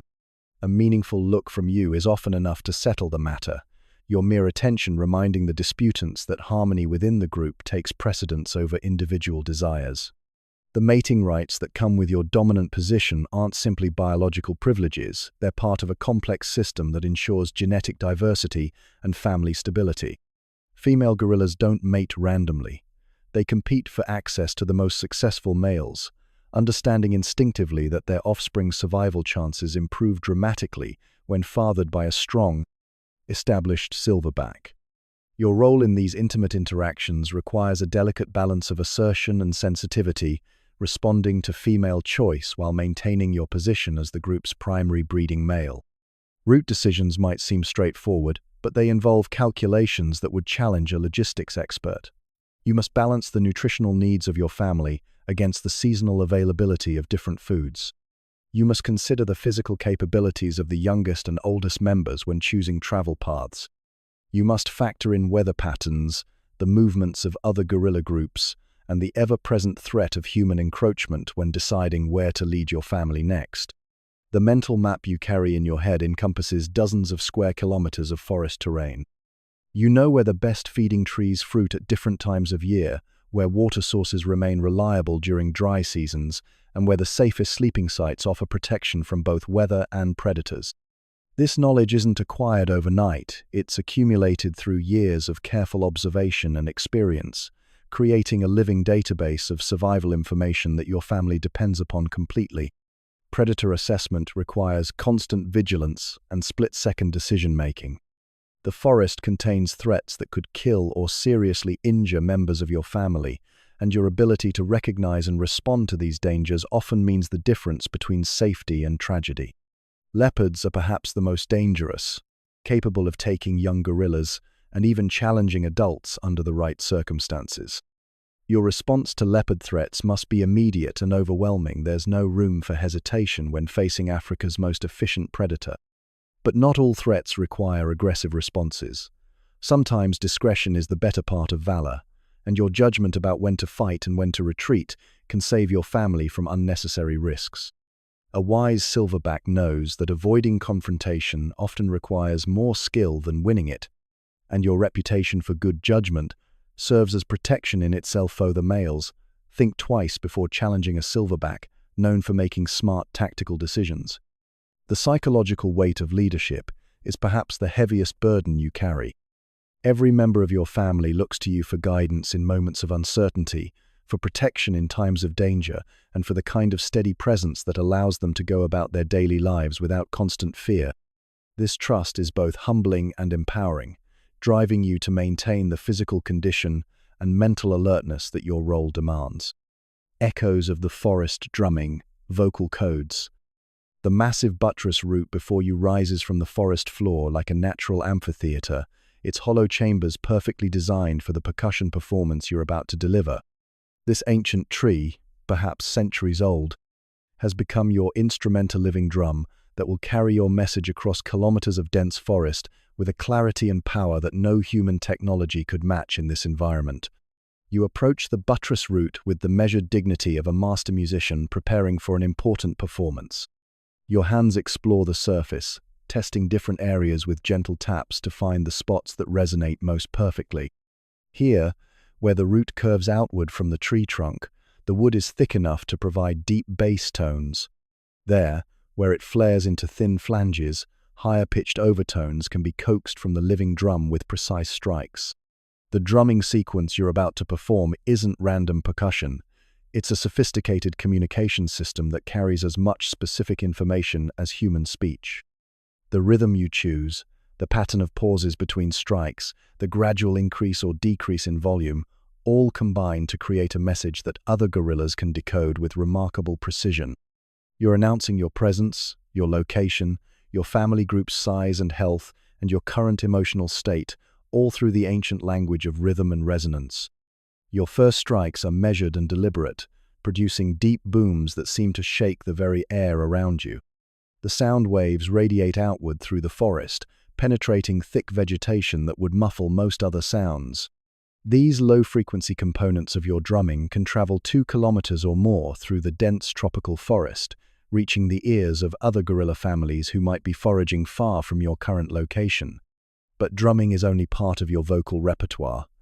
The hoots that accompany your percussion add layers of meaning that transform simple rhythm into complex communication.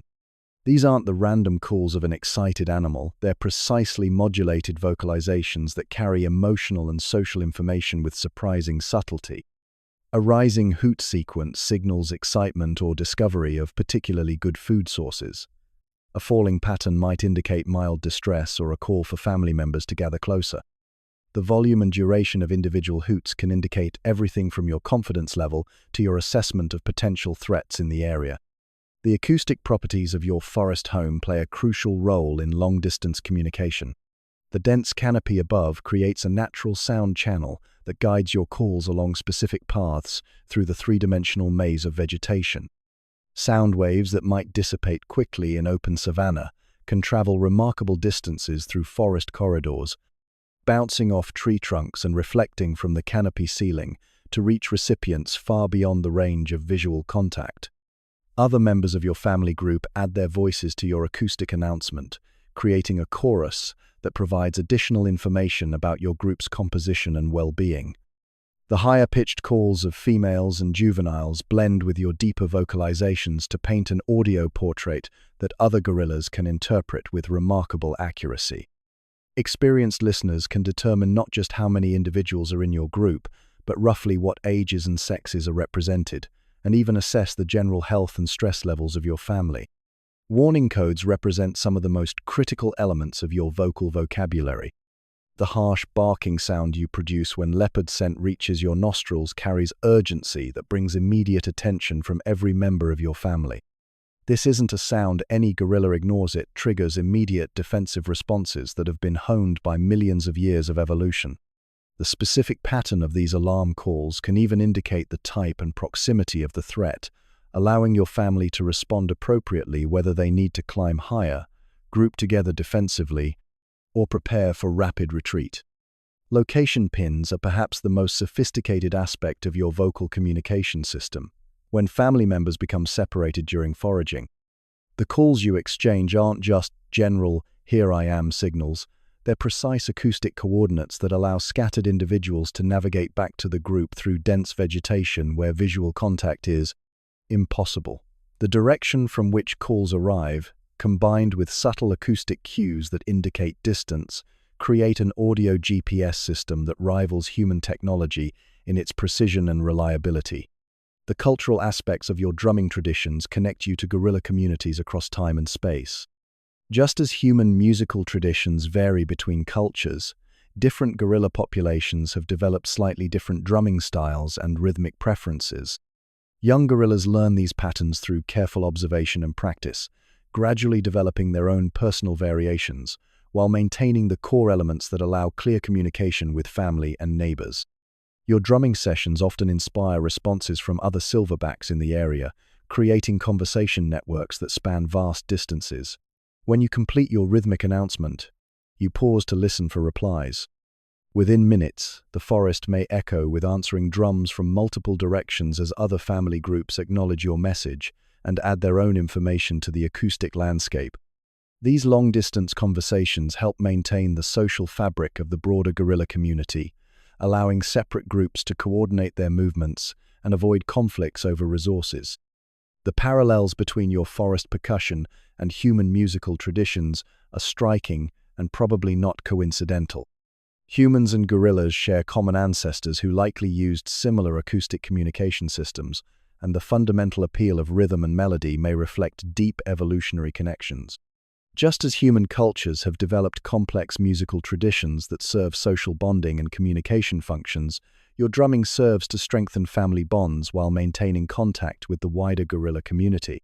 The physical act of drumming also serves important social functions within your own family group. When you perform these acoustic displays, you're demonstrating your strength, your confidence, and your continued ability to serve as the family's protector and leader.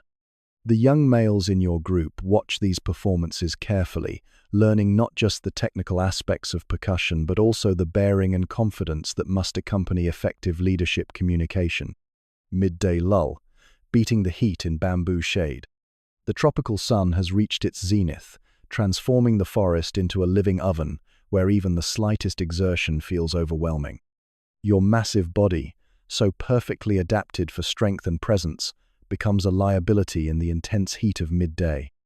Unlike smaller mammals who can dissipate heat quickly, your 180 kilograms of muscle and bone absorb solar energy like a dark furnace, requiring sophisticated behavioral adaptations to prevent dangerous overheating.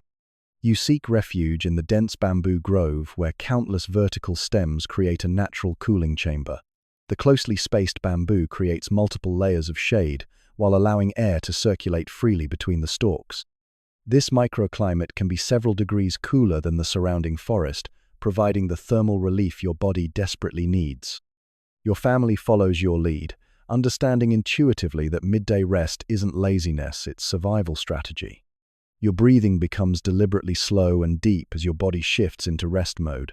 Unlike humans who rely heavily on sweating for temperature regulation, gorillas have relatively sparse sweat glands. Most of your cooling must come from behavioral adaptations rather than physiological ones.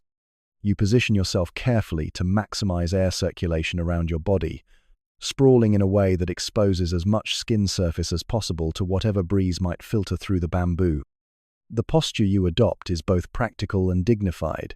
You lean against a sturdy bamboo clump, your back supported, your powerful limbs arranged to promote heat dissipation. Your family members arrange themselves nearby in similar positions, creating a peaceful scene that mirrors the rest behavior of gorillas throughout Africa's forests. This isn't simply individual cooling, it's communal rest that strengthens social bonds while conserving energy. Your heart rate slows from its active pace to the steady rhythm of rest. This cardiovascular shift is crucial for managing your body temperature, as a slower heart rate reduces the metabolic heat production that comes with circulation. Your breathing becomes so regular and peaceful that it seems to sync with the gentle swaying of bamboo stems in the minimal breeze. The process of thermoregulation in your massive body involves more than simple cooling. You must balance heat loss with energy conservation, ensuring that your rest position doesn't compromise your ability to respond quickly to threats. Even in deep relaxation, part of your awareness remains alert to the sounds and scents around you. Your ears continue to monitor the forest for warning signals, while your nose processes the constant stream of information carried on air currents. One of the most fascinating aspects of this midday rest is the communal chewing that begins as your family settles into comfortable positions. Like cows chewing cud, gorillas engage in a secondary processing of their morning's feast. You work your powerful jaws methodically, grinding down the fibrous plant material that has been sitting in your stomach, extracting every possible nutrient from the tough cellulose that forms the bulk of your diet. This rumination process is both practical and meditative. The rhythmic chewing helps break down plant fibers that your digestive system couldn't fully process during the hurried consumption of morning foraging. But it also creates a peaceful, almost hypnotic atmosphere within your resting group. The soft sounds of multiple family members engaging in this quiet oral processing creates a soundtrack of contentment that reinforces the bonds between you. Your digestive system is working hard, even during this apparent rest. The massive quantities of plant matter you consume each day require extensive processing to extract sufficient nutrition. Your enlarged stomach churns steadily, mixing plant material with digestive acids while beneficial bacteria work to break down cellulose into usable sugars. This internal process generates its own heat, making your midday cooling behavior even more crucial for maintaining proper body temperature. The bamboo grove around you creates its own acoustic environment that enhances the restful atmosphere. The hollow stems act as natural wind chimes, producing soft musical tones when air moves through them. This gentle percussion is almost subliminal, creating a peaceful background that helps mask the sounds of your family's presence from potential threats or competitors who might be moving through the surrounding forest. Your eyes, though heavy with midday drowsiness, continue to process the dappled light patterns that filter through the bamboo canopy above. This isn't the deep sleep that will come later in your evening nest, but rather a state of relaxed alertness that allows rapid response if circumstances require it. Your brain processes the visual information more slowly during rest, but it doesn't shut down completely. The younger members of your family take advantage of this peaceful time to engage in quiet learning activities. They might examine interesting objects more closely than the hurried pace of morning foraging allowed, or practice fine motor skills with small twigs and leaves. Their play during rest periods is notably gentler and more focused than their explosive morning energy, demonstrating an innate understanding of appropriate behavior for different times of day. Temperature regulation extends beyond your own body to encompass your entire family's well-being. As the dominant silverback, you're responsible for choosing rest sites that provide adequate cooling for everyone. Pregnant females and nursing mothers are particularly vulnerable to heat stress, and your selection of the bamboo grove takes their needs into account. The youngest family members, with their smaller body mass, can overheat quickly despite their size advantage in terms of surface area to volume ratio. The ambient soundscape of your midday rest includes the distant calls of other forest inhabitants who are also adapting to the intense heat. Birds that were active in the cool of early morning have largely fallen silent, conserving energy until temperatures moderate later in the day. Insects buzz lazily rather than with the frantic energy they display during cooler periods. Even the forest itself seems to slow down, as if the entire ecosystem understands the wisdom of midday rest. Your breathing gradually deepens further as true relaxation takes hold.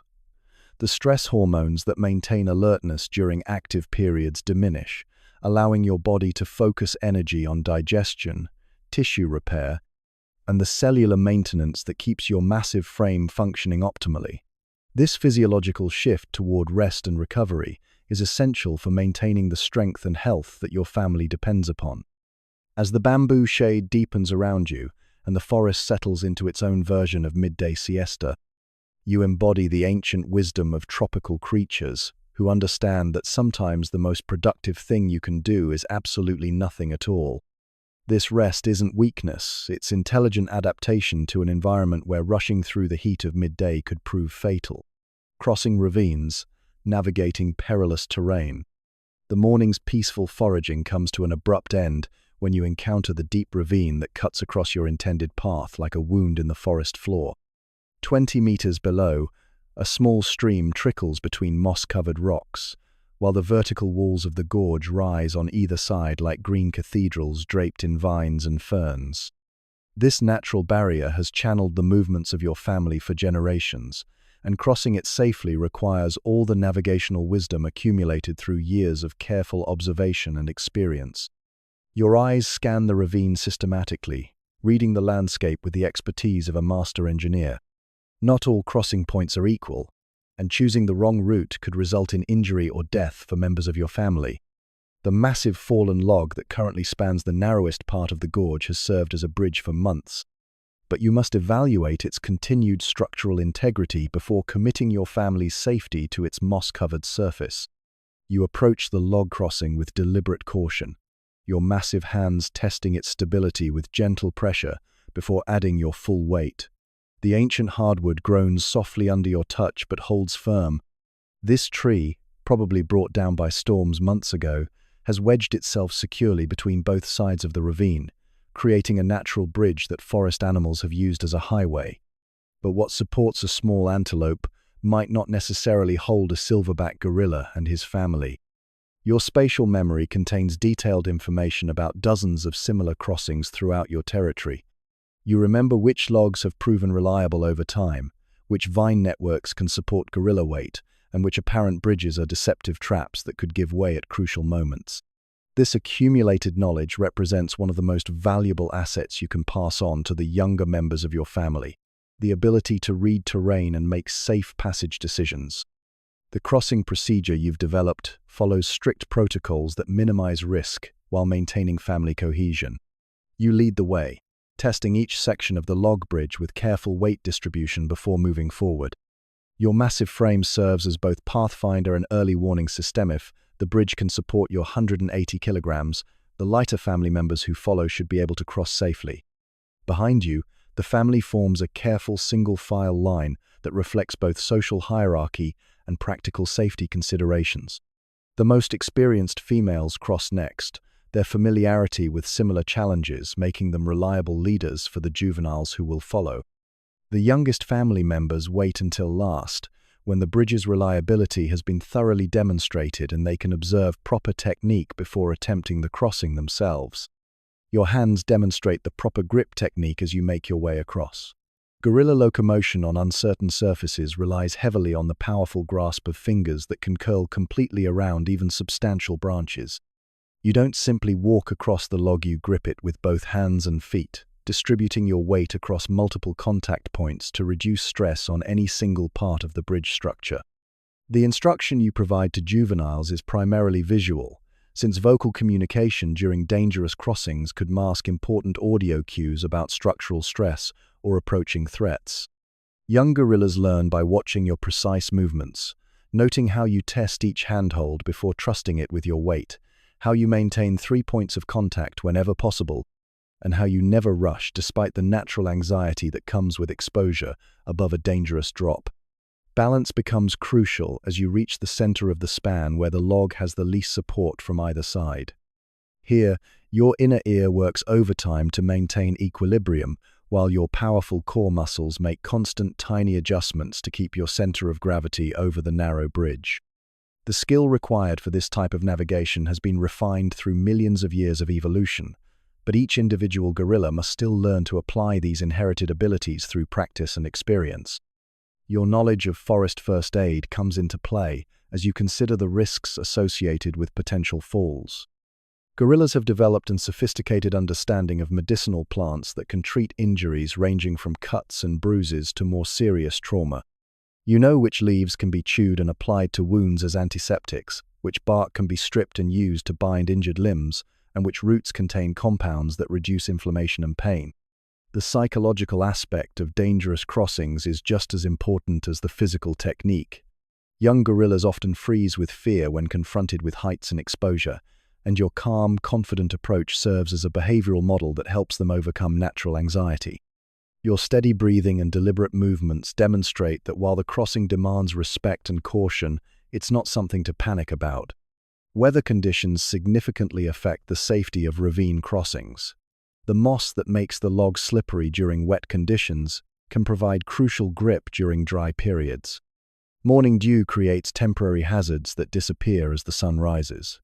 Your timing of family movements takes all these factors into account, often delaying crossings until conditions optimize the chances of safe passage. The environmental awareness required for successful navigation extends beyond the immediate crossing to encompass the entire landscape around the ravine. You monitor the forest above for dead branches that might fall, scan the vegetation for signs of large animals that could create disturbance, and listen carefully for any sounds that might indicate changing weather conditions that could affect visibility or footing. Each successful crossing adds to the spatial database you carry in your memory, refining your understanding of this particular route and improving your ability to guide your family safely through future encounters with similar obstacles. This experiential learning is one of the key advantages that comes with age and leadership. Experience the accumulated wisdom that allows split-second decisions about route selection and risk assessment. As your last family member safely reaches the far side of the ravine, you feel the satisfaction that comes with successful leadership under challenging conditions. The crossing that took 20 minutes of careful navigation has moved your family several hours closer to the seasonal feeding grounds they need to reach, while avoiding the longer, more exposed alternative routes that would have increased their vulnerability to other dangers. Forest flavors, seasonal fruits, insects. The morning air carries a scent that stops you in your tracks and sends an immediate signal of excitement through your massive frame. Somewhere ahead, beyond the curtain of green vegetation, a strangler fig tree has reached the peak of ripeness, releasing the sweet, yeasty aroma that means abundant food for any forest creature lucky enough to discover it. This is the kind of windfall that can feed your entire family for days, transforming a routine foraging expedition into a feast of almost unimaginable abundance. The strangler fig represents one of nature's most remarkable botanical achievements, and finding one in full fruit is like discovering a natural supermarket deep in the forest.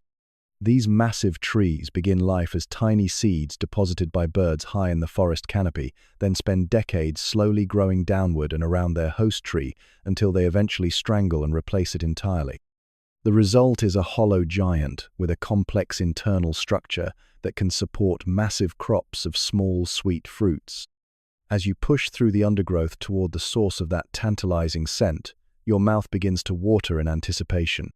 Fig trees are among the most nutritionally dense foods available in the African forest, packed with the sugars and minerals that your massive body craves. But more than simple nutrition, figs represent pure pleasure. They're sweet enough to satisfy any primate's love of sugar, soft enough to eat without extensive processing, and abundant enough to allow the kind of relaxed, social feeding that strengthens family bonds. The tree itself is a marvel of natural architecture. Rising nearly 40 meters into the canopy, its hollow trunk could easily accommodate your entire family, while massive buttress roots spread across the forest floor like the walls of a natural amphitheater. The strangling figs that give the tree its name cluster thickly along every branch, creating purple-brown masses that seem to drip from the tree like natural chandeliers. Your approach to the fig tree triggers an explosion of activity, as dozens of other forest creatures abandon their feeding spots in deference to your family's superior size and strength. Monkeys chatter indignantly as they retreat to higher branches, colorful birds take flight in clouds of beating wings, and smaller mammals scurry away into the undergrowth. This displacement might seem selfish, but it's simply the natural order of forest feeding hierarchies. The largest and strongest feed first, then smaller creatures clean up what remains. The figs themselves are perfectly ripe, yielding slightly under pressure and releasing bursts of sweet juice when bitten. Each fruit is small enough to fit easily in your mouth, but the tree produces them in such abundance that you can fill your stomach without moving more than a few meters. The sweetness is intense and satisfying, providing quick energy that your body immediately begins converting into usable glucose for muscles and brain function. But fruit alone cannot sustain a gorilla's complex nutritional needs. Your diet must include protein, and the forest provides it in forms that might surprise human observers. As you feast on figs, your attention is caught by the subtle sounds of insects moving within the tree's bark. Termites and other larvae represent protein sources that are both abundant and easily accessible to a creature with your manual dexterity and knowledge of forest ecology. You pry away a section of loose bark with one massive finger, revealing the white, grub-like termite larvae that have been feeding on the tree's living tissue. These insects are protein powerhouses containing essential amino acids that plant matter alone cannot provide. The technique for harvesting them requires delicate touch. Too much pressure crushes them uselessly, while too little fails to extract them from their hiding places. Each larva you flick into your mouth provides a burst of rich, nutty flavor that contrasts perfectly with the sweet figs. This combination of fruit, sugars, and insect proteins creates a balanced meal that addresses multiple nutritional needs simultaneously. Your body recognizes the completeness of this feeding opportunity, and you take your time to thoroughly exploit the bounty the forest has provided. The social dynamics of feeding at the fig tree reflect the complex relationships within your family group. While you, as the dominant silverback, have first access to the choicest feeding spots, you don't monopolize the resource. Instead, you feed for a while, then move to a different section of the tree, allowing other family members access to the prime locations.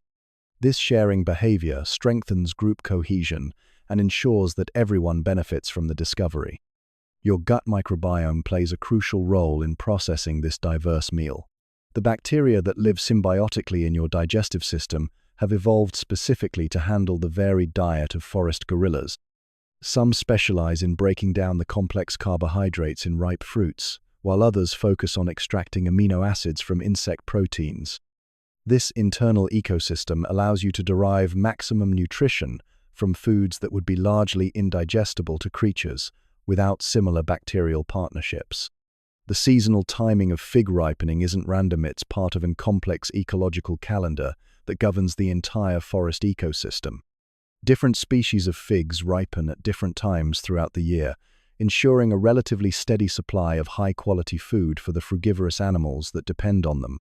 Your knowledge of this fruiting schedule represents crucial survival information that you've accumulated through years of careful observation and memory. As you continue feeding, you notice the way different family members respond to the abundance.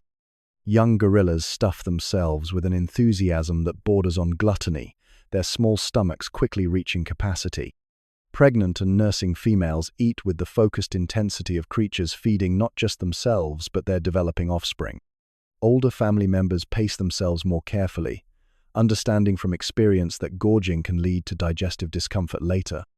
The feeding session at the fig tree becomes a social event that extends far beyond simple nutrition. Young gorillas play games with the sticky fig juices, painting their faces and hands in ways that would be considered messy by human standards but represent perfectly normal exploration behavior for curious primates.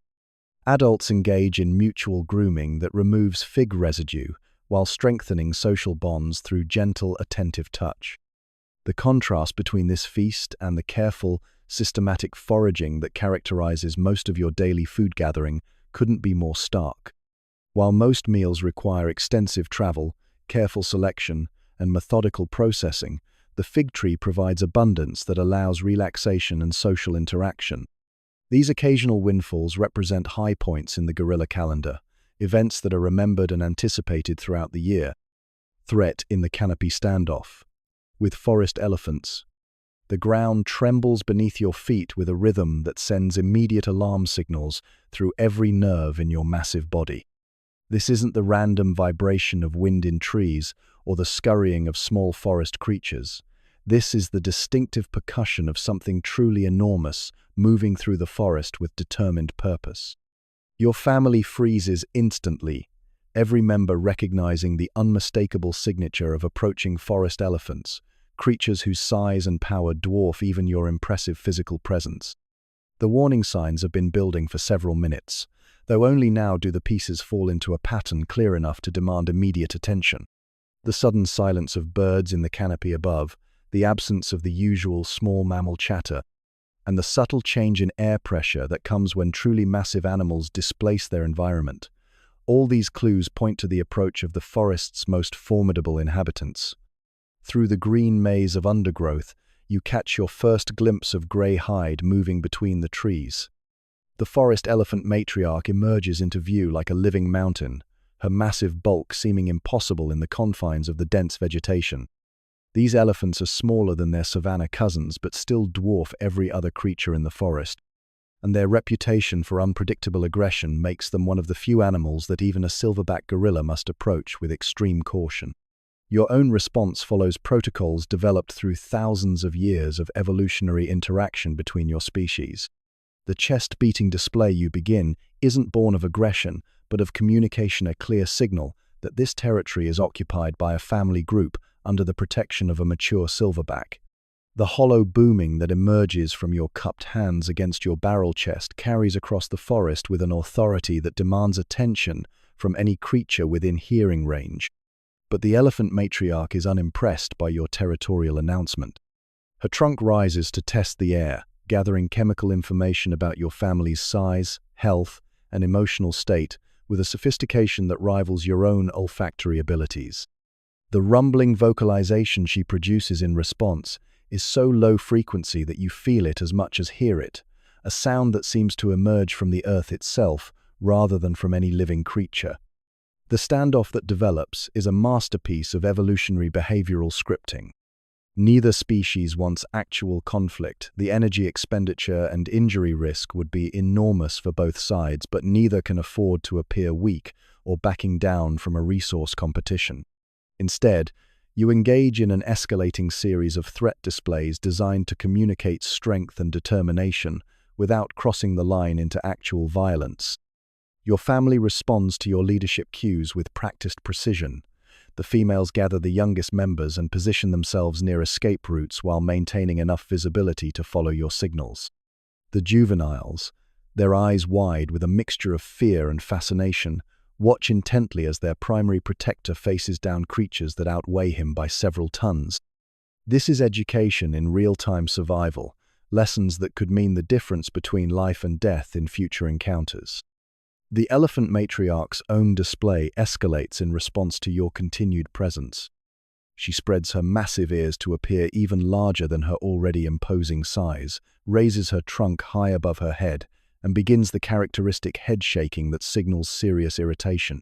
The message is clear: she considers this area to be under her family's control and expects you to yield to superior size and strength. Your response must be carefully calibrated. Too little display, and you risk appearing weak, potentially inviting a charge that could scatter or injure your family. Too much aggression, and you might provoke the very confrontation you're trying to avoid. Instead, you choose a middle path, increasing the intensity of your chest beating, while adding the sharp barking vocalizations that signal serious intent without crossing into pure aggression. The sound of breaking branches adds another dimension to the escalating display, as the elephant matriarch begins to demonstrate her destructive capabilities. She pushes over a small tree with casual ease, the cracking of wood and rustling of falling leaves, serving as an unmistakable demonstration of the damage she could inflict if the confrontation escalated to actual combat. This environmental manipulation is sophisticated psychological warfare, designed to intimidate without requiring direct confrontation. Your own escalation includes the ground-slapping behavior that sends vibrations through the forest floor, creating percussion that complements your vocal and visual displays. You rear up on your hind legs to maximize your apparent size, though even at your most imposing, you're dwarfed by the elephant family. But size isn't everything in these confrontations. Confidence, persistence, and the backing of a cohesive family group can sometimes overcome pure physical advantages. The critical moment comes when you must decide whether to continue escalating or begin the delicate process of de-escalation and strategic retreat. Your assessment takes into account multiple factors: the emotional state of the elephant matriarch, the proximity of her own calves, the availability of alternative routes for your family, and your judgment of whether this particular confrontation is likely to result in actual violence. Reading the elephant's body language requires expertise accumulated through a lifetime of forest encounters. The slight forward lean of her massive body suggests preparation for a charge, but the position of her trunk and the pattern of her vocalizations indicate that she's still in threat display mode rather than committed to attack. This gives you a window of opportunity for graceful withdrawal that preserves dignity while prioritizing safety. Your strategic retreat begins with subtle shifts in position that signal to your family that movement is imminent, while avoiding any sudden motions that might trigger an aggressive response from the elephants. You maintain eye contact with the matriarch, while gradually angling your body toward the most promising escape route, demonstrating respect for her superior force while making it clear that you're withdrawing voluntarily rather than fleeing in panic. The success of your de-escalation strategy becomes apparent as the elephant family settles into feeding behavior, their attention shifting from territorial defense to the abundant food resources that attracted them to this area in the first place. Your family's orderly withdrawal preserves everyone's safety while maintaining the social cohesion that's essential for survival in an environment where such encounters are inevitable parts of daily life. As you lead your family away from the elephant encounter, the lessons learned become part of the accumulated wisdom that makes you an effective leader. Each confrontation provides information about reading threats, managing family responses under pressure, and making the split-second decisions that can determine whether a tense situation escalates into deadly conflict or resolves through the kind of intelligent behavioral flexibility that has allowed both gorillas and elephants to coexist in Africa's forests for millions of years. Predator shadows listening for the leopard. The scent hits your nostrils like a cold blade of fear cutting through the warm, humid air of the forest morning. It's faint but unmistakable, the musky, predatory odor that every fiber of your being recognizes as leopard. This isn't the stale scent of an animal that passed through days ago, but something recent enough to send immediate alarm signals cascading through your nervous system. Your massive frame goes rigid with attention as you process this olfactory intelligence and begin the complex risk assessment that could determine your family's survival. Leopards represent perhaps the most serious threat your family faces in the forest environment. Unlike elephants, whose size makes them dangerous but predictable, or rival gorillas, whose motivations you understand completely, leopards are specialized predators whose behavior patterns center entirely around killing and eating other mammals. Their ability to hunt at night, climb trees with deadly efficiency, and strike with lightning speed makes them a constant source of anxiety for any gorilla family. Your response to the leopard scent is immediate and multifaceted. First comes the visual scan of your surroundings, your eyes systematically checking every possible hiding spot where a cat might conceal itself. Leopards are masters of camouflage, capable of remaining virtually invisible even at close range when they choose concealment over movement. That fallen log could hide a crouching predator, those dense shadows beneath the strangler fig might conceal spotted fur, and every vine-draped branch overhead represents a potential launching point for an ambush attack. The historical memory carried in your genetic code includes countless encounters between your species and these apex predators. Gorillas have been dealing with leopard predation for millions of years, developing sophisticated anti-predator behaviors that represent some of the most effective defensive strategies in the animal kingdom. But this ancient knowledge comes with a cost. The constant vigilance required to detect and respond to leopard threats shapes every aspect of daily gorilla life. Your alarm bark cuts through the forest quiet like a rifle shot, instantly alerting every member of your family to the presence of mortal danger. This isn't the gentle vocalization used for routine communication or the territorial display employed against rival gorillas. This is the harsh, urgent sound that triggers immediate defensive responses from creatures whose survival depends on split-second reactions to predator threats. The defensive formation your family assumes follows patterns refined through countless generations of natural selection. Adults position themselves between the threat direction and the younger family members, creating a living wall of muscle and determination. The largest females take positions that allow them to support your defense while maintaining escape routes for juveniles. Everyone faces outward from a tight cluster, maximizing the number of eyes and ears monitoring for attack, while presenting the most formidable possible defense against any assault. Your own position at the front of this defensive formation represents both strategic necessity and personal commitment. As the largest and most powerful member of your family, you're the only one capable of actually fighting a leopard with any hope of success. Your massive canine teeth, powerful arms, and sheer body mass give you weapons that might allow you to survive a direct confrontation with one of Africa's most efficient predators. The stout stick you select as an improvised weapon demonstrates the sophisticated tool use that distinguishes gorilla anti-predator behavior from simple physical defense. This branch, roughly the length of your arm and thick enough to deliver devastating impact, transforms your already formidable physical capabilities into something approaching lethal effectiveness. Your grip on the stick is practiced and confident. This isn't the first time you've prepared for leopard defense, and it won't be the last. The waiting becomes almost unbearable as minutes stretch into what feels like hours.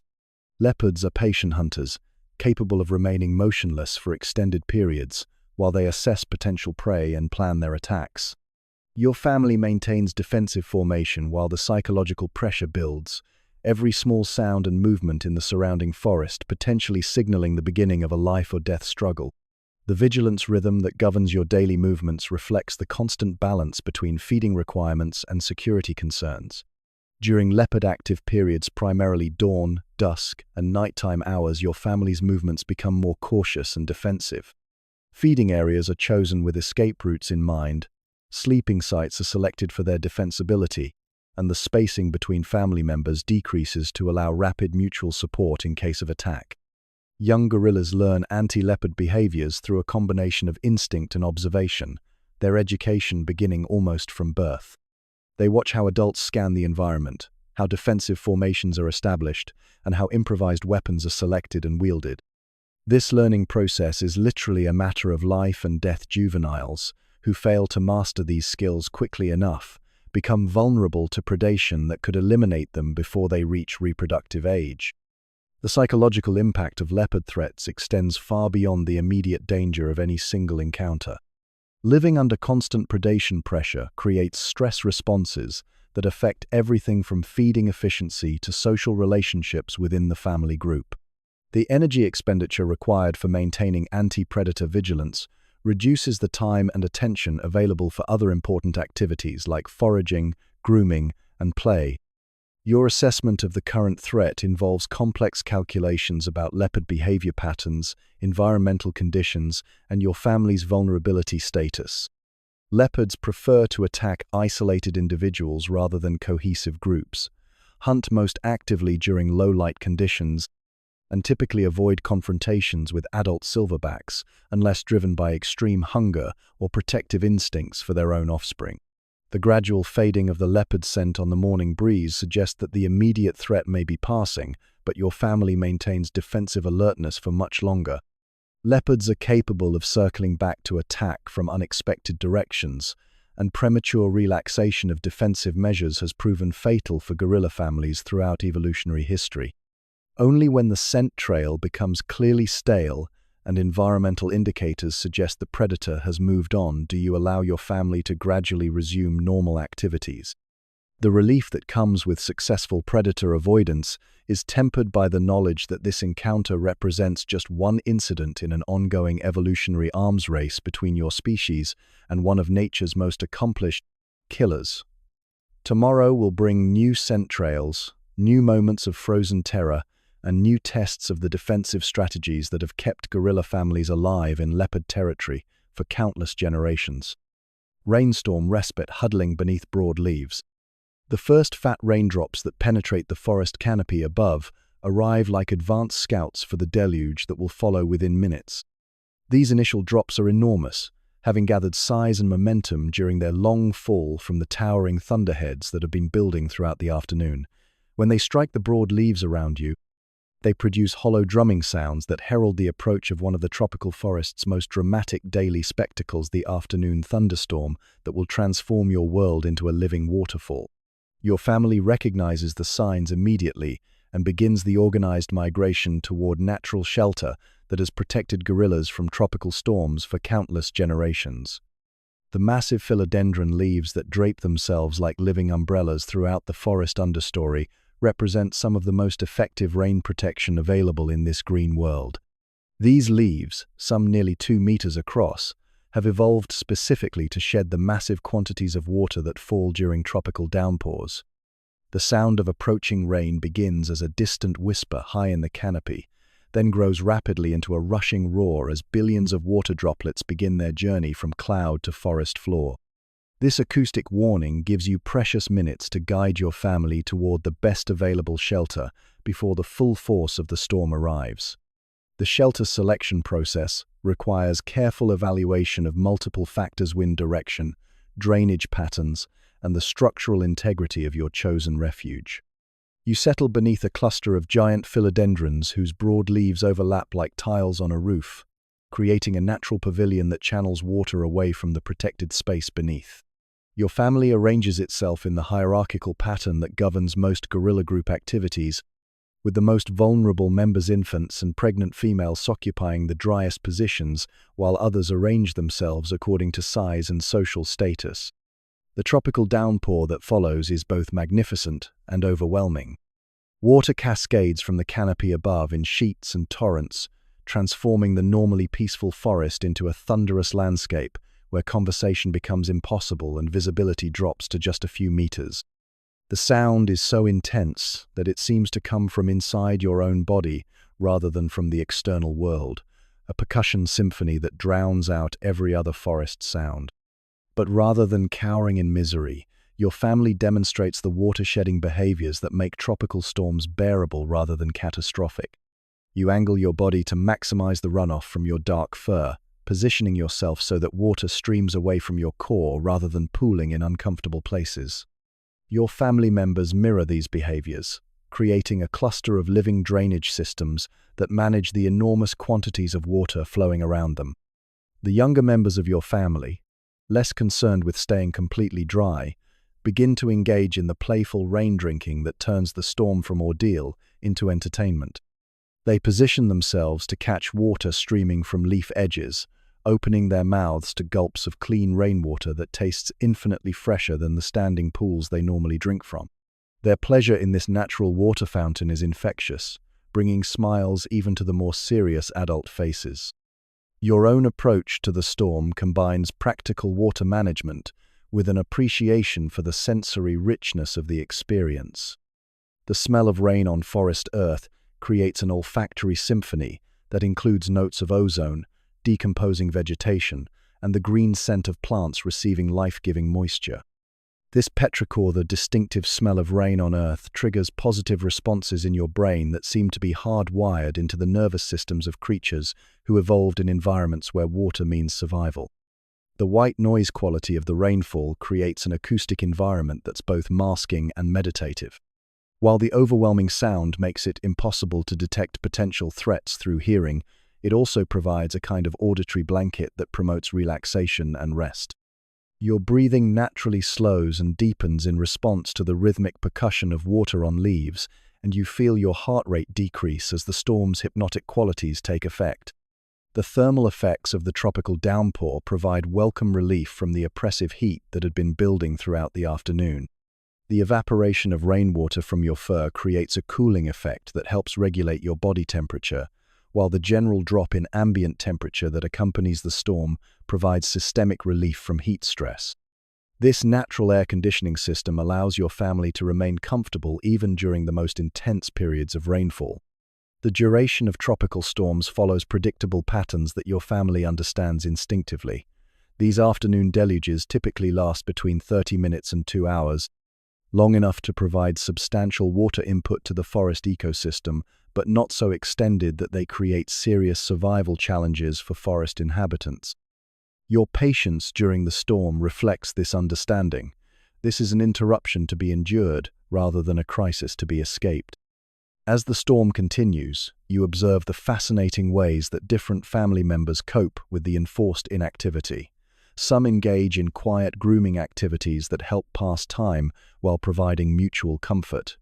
Others practice the meditative rumination that helps extract maximum nutrition from morning feeding.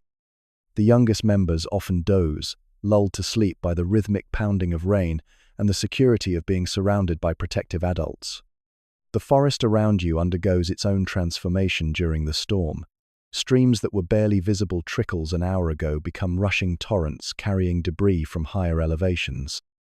The air becomes thick with humidity and the sense of disturbed earth, blooming flowers responding to the moisture, and the rich complexity of a tropical ecosystem receiving the water it needs to maintain its incredible productivity. Your shelter beneath the philodendron leaves provides not just physical protection but also psychological comfort. Being able to remain dry and comfortable during one of nature's most powerful displays reinforces your confidence in your ability to protect your family from whatever challenges the forest might present. This success in basic survival tasks strengthens the trust that your family places in your leadership and decision-making. The gradual diminishing of the storm's intensity provides as much sensory information as its arrival. The drumming on leaves becomes less intense, the visibility improves gradually, and the overwhelming white noise begins to separate into individual sounds dripping from countless leaf edges. The gurgle of temporary streams and the first tentative calls of birds emerging from their own storm shelters. As the last heavy drops fall and the forest begins its transition back to normal activities, you feel the deep satisfaction that comes from successfully weathering one of nature's regular challenges. The storm that seemed so overwhelming an hour ago becomes just another manageable part of forest life, a reminder that with proper preparation and good judgment, even the most dramatic natural events can be endured with comfort and dignity. New mothers nurturing the next generation. In the dappled sunlight of the forest clearing, one of the most profound dramas of gorilla life unfolds with quiet tenderness. Amara, a young female who gave birth just 3 months ago, cradles her infant against her chest with the careful attention that marks the difference between survival and tragedy in the wild. This tiny gorilla, weighing barely 2 kilograms, represents not just the future of your family group, but the continuation of genetic lines that stretch back millions of years through the evolutionary history of your species. The nursing cycles that govern Amara's daily routine follow rhythms as ancient as mammalian life itself. Every 2 to 3 hours, the infant's hunger signals trigger her body's automatic response, releasing the rich milk that will fuel explosive growth during these crucial early months. But gorilla nursing is more than simple nutrition. It's a complex dance of chemical communication, emotional bonding, and behavioral education that shapes every aspect of the infant's developing personality and survival skills. You watch this maternal interaction with the protective attention of a silverback, who understands that every infant represents precious genetic investment. In the wild, infant mortality rates among gorillas can reach 50% in the first year of life, making successful nurturing one of the most critical skills a female can possess. Amara's gentle pats and soft vocalizations aren't just expressions of affection, they're essential stimulation that promotes healthy neural development in her baby's rapidly growing brain. The physical positioning Amara maintains while nursing demonstrates the sophisticated body awareness that experienced mothers develop through trial and success. She supports the infant's head with one massive hand, while using the other to maintain her own balance and stability. This allows the baby to nurse efficiently, while keeping both of them ready to move quickly if circumstances require immediate action. The alloparenting behaviors that characterize gorilla family life become most apparent during these nursing sessions. Casey, the group's matriarch, positions herself nearby to provide additional protection and wisdom during these vulnerable moments. Her presence isn't coincidental experienced. Females actively support new mothers, offering their own bodies as windbreaks, sharing food resources, and providing the kind of emotional support that reduces stress hormones that could interfere with milk production. Even more remarkably, other females in the group will occasionally care for Amara's infant when she needs to forage or rest. This sharing of maternal responsibilities isn't simply altruism, it's intelligent resource management that ensures the survival of genetic material that benefits the entire family group. Sister gorillas often serve as auxiliary mothers, learning childcare skills while providing crucial backup support during emergencies. The infant's vocal development provides a fascinating window into the process of becoming gorilla. At 3 months, the baby's repertoire includes soft grunting sounds that indicate contentment, sharp barks that signal distress, and the beginning attempts at the complex vocalizations that will eventually allow full participation in family communication. Each sound represents a developmental milestone that Amara monitors with the intensity of a speech therapist evaluating human language acquisition. Grip strength testing occurs naturally throughout each day as the infant clings to its mother's fur during movement and feeding. This isn't random clinging, it's a sophisticated evaluation of the motor control that will eventually allow independent travel through the three-dimensional maze of the forest canopy. Amara unconsciously adjusts her movements to provide appropriate challenges for her baby's developing muscles without overwhelming its current capabilities. The timing of infant development follows patterns that have been optimized through millions of years of natural selection. At 3 months, the baby's eyes are fully functional and capable of tracking movement and recognizing faces. Its digestive system can begin processing small amounts of pre-chewed plant matter that Amara provides, introducing the complex gut bacteria necessary for processing the fibrous vegetation that will eventually comprise most of its diet. Social learning begins almost immediately as the infant observes the complex interactions within your family group. It watches how different individuals relate to each other, how conflicts are resolved, and how resources are shared. This early exposure to social dynamics creates the foundation for the sophisticated behavioral skills that will determine its success in gorilla society throughout its life. The protective instincts that Amara displays become heightened to almost supernatural levels during these early months. Her ability to detect potential threats improves dramatically, and her response times to danger signals decrease to split-second precision. This maternal hypervigilance serves as an additional layer of security for the entire family group, as nursing mothers often serve as early warning systems for approaching predators or other threats. Temperature regulation becomes a shared responsibility between mother and infant during these vulnerable early months. Amara positions her body to shield her baby from excessive heat or cold, while the infant's small size allows it to take advantage of her thermal mass for warmth during cool forest mornings.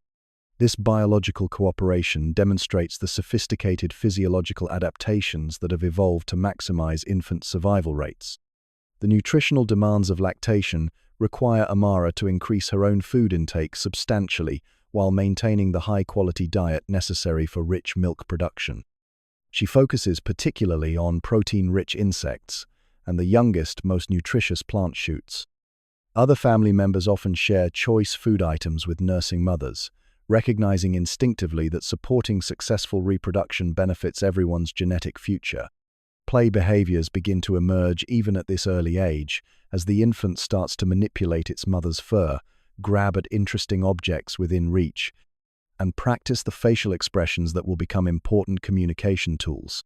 These activities aren't random entertainment, they're the beginning stages of the motor and social skill development that will continue throughout the juvenile years.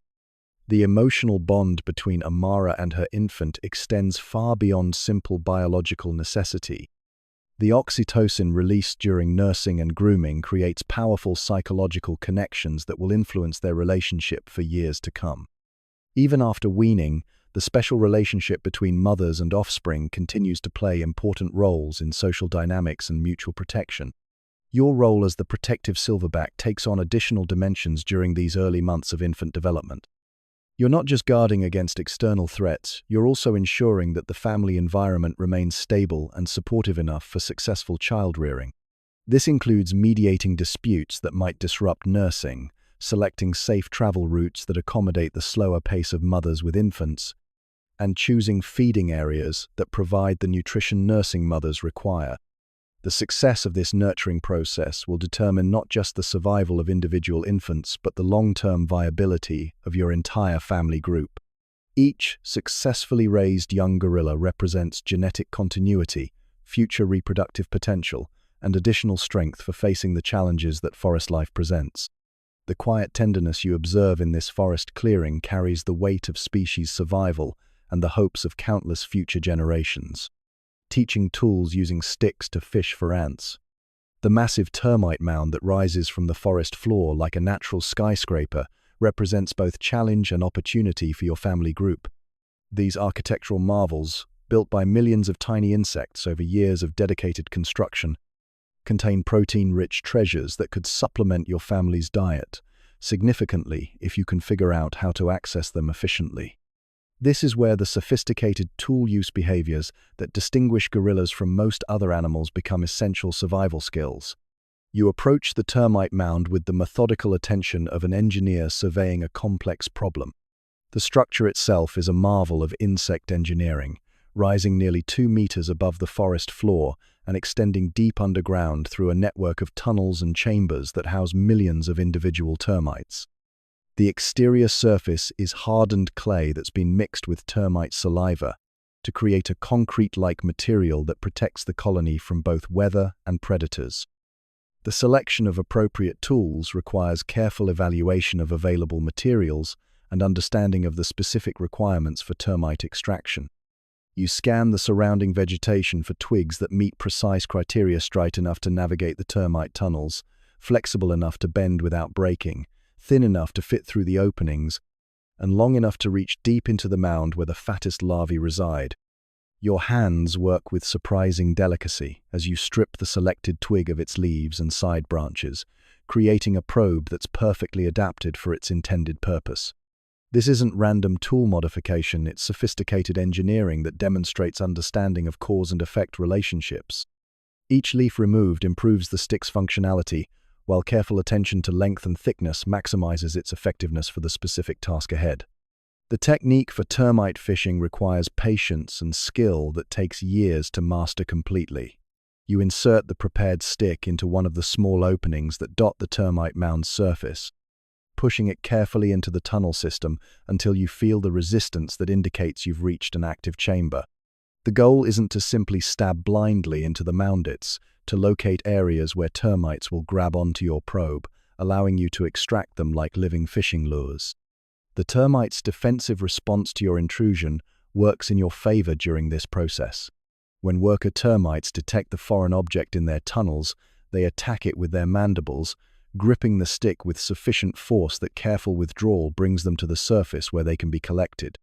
This behavior, evolved to protect the colony from natural threats, inadvertently makes them vulnerable to the intelligent tool use of gorillas.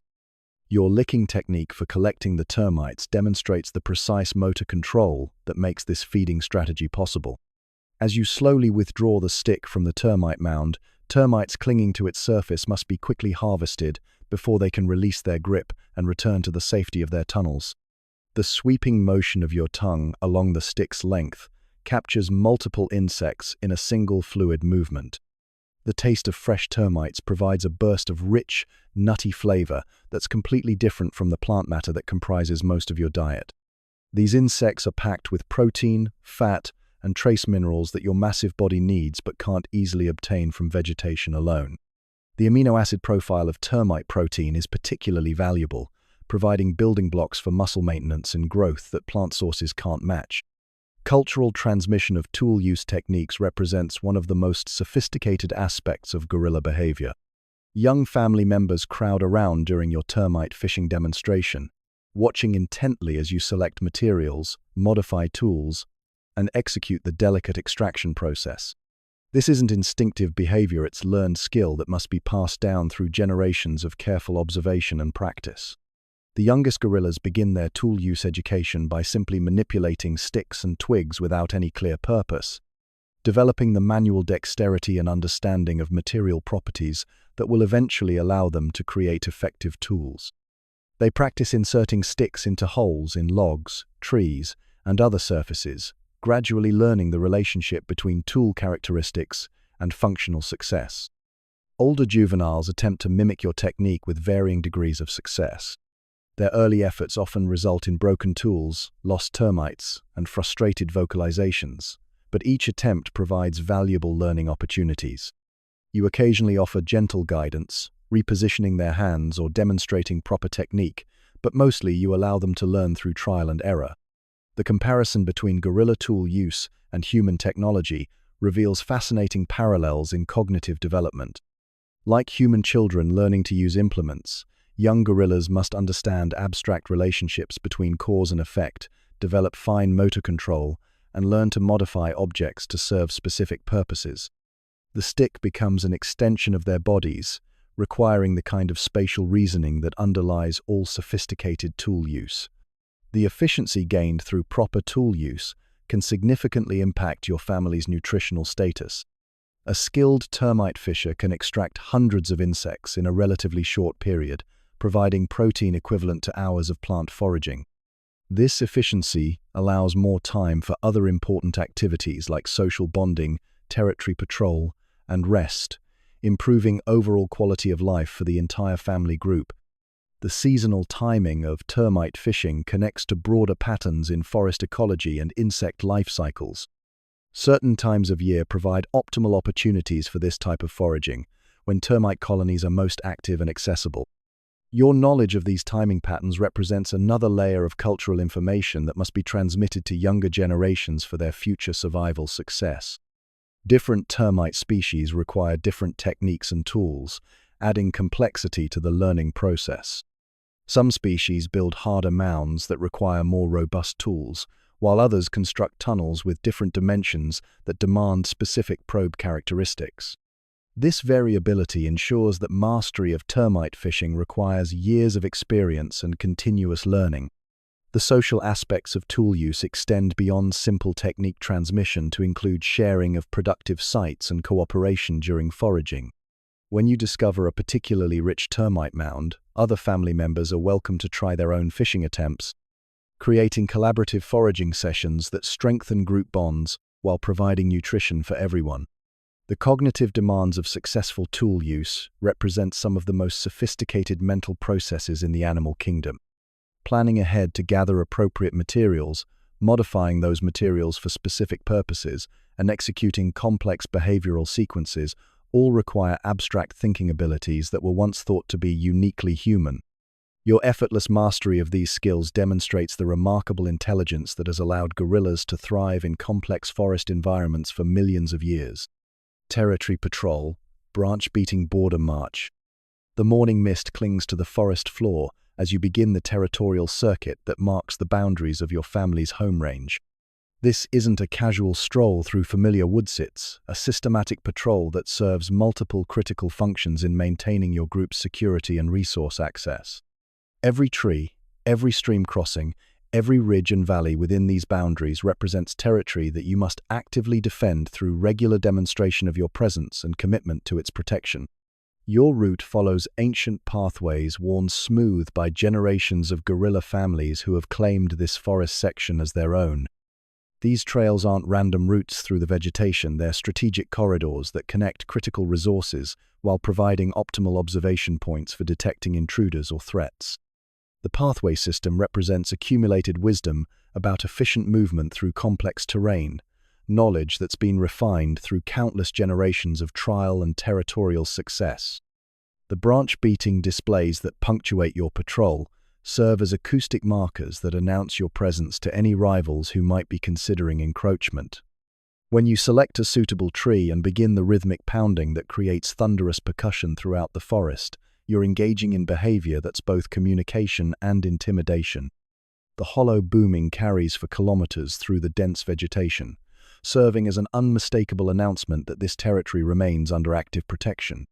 Each percussion session is carefully positioned to maximize acoustic coverage while taking advantage of natural amplification features in the landscape.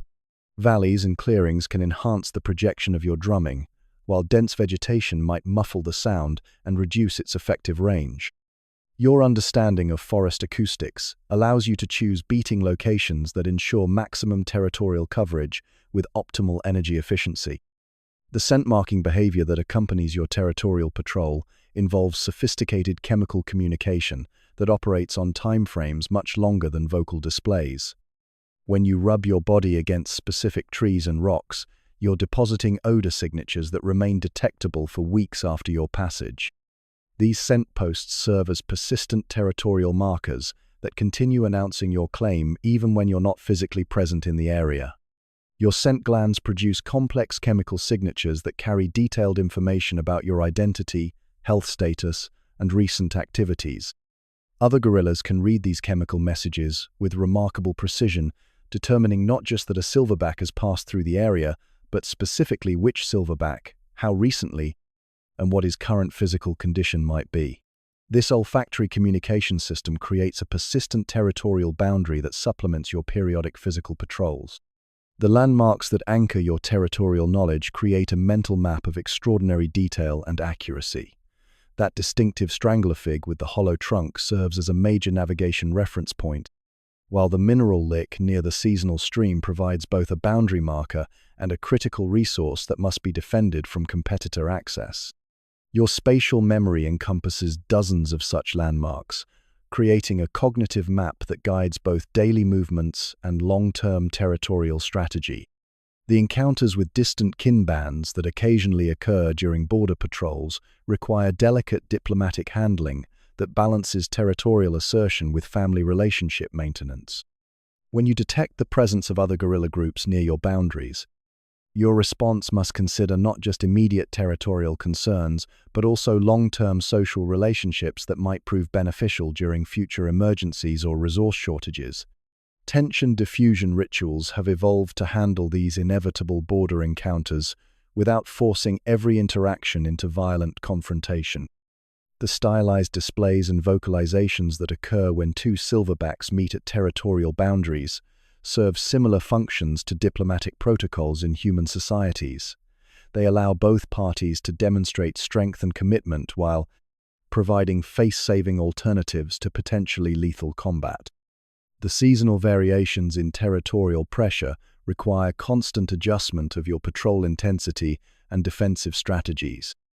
During abundant food periods, territorial disputes tend to be less frequent and less intense, as multiple families can coexist with minimal resource competition.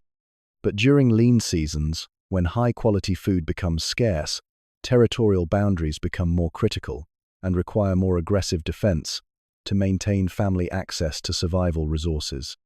Your knowledge of alternative routes and backup territories provides crucial flexibility during periods of extreme territorial pressure.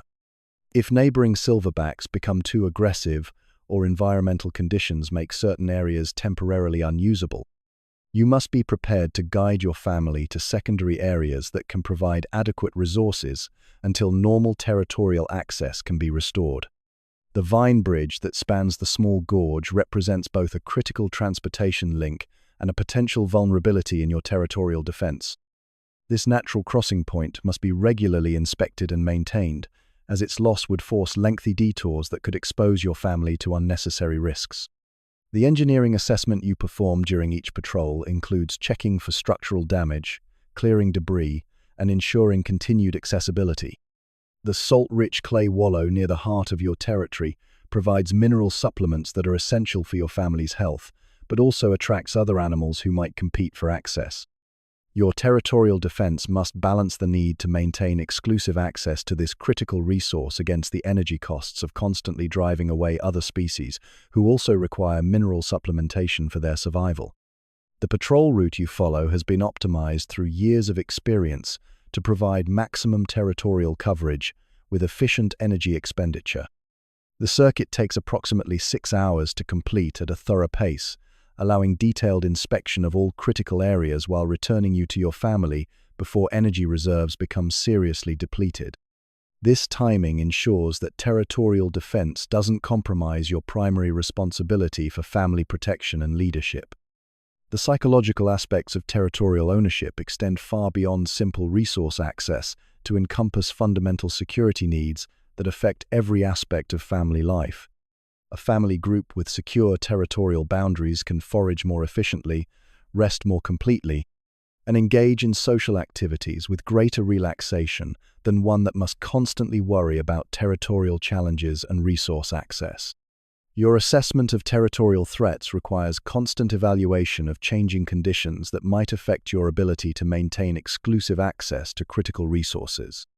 Population pressure from neighboring groups, environmental changes that affect resource distribution, and seasonal variations in food availability all influence the intensity of territorial competition and the strategies required for successful defense. The success of your territorial patrol is measured not just by the absence of immediate challenges, but by the long-term security and prosperity of your family group.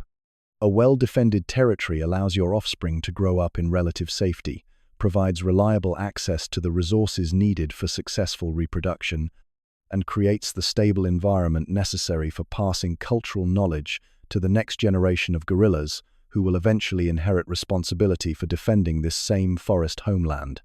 River rendezvous drinking, reflecting at the banks. The approach to water in the African forest requires the same careful attention that governs every aspect of gorilla survival in an environment where complacency can prove fatal.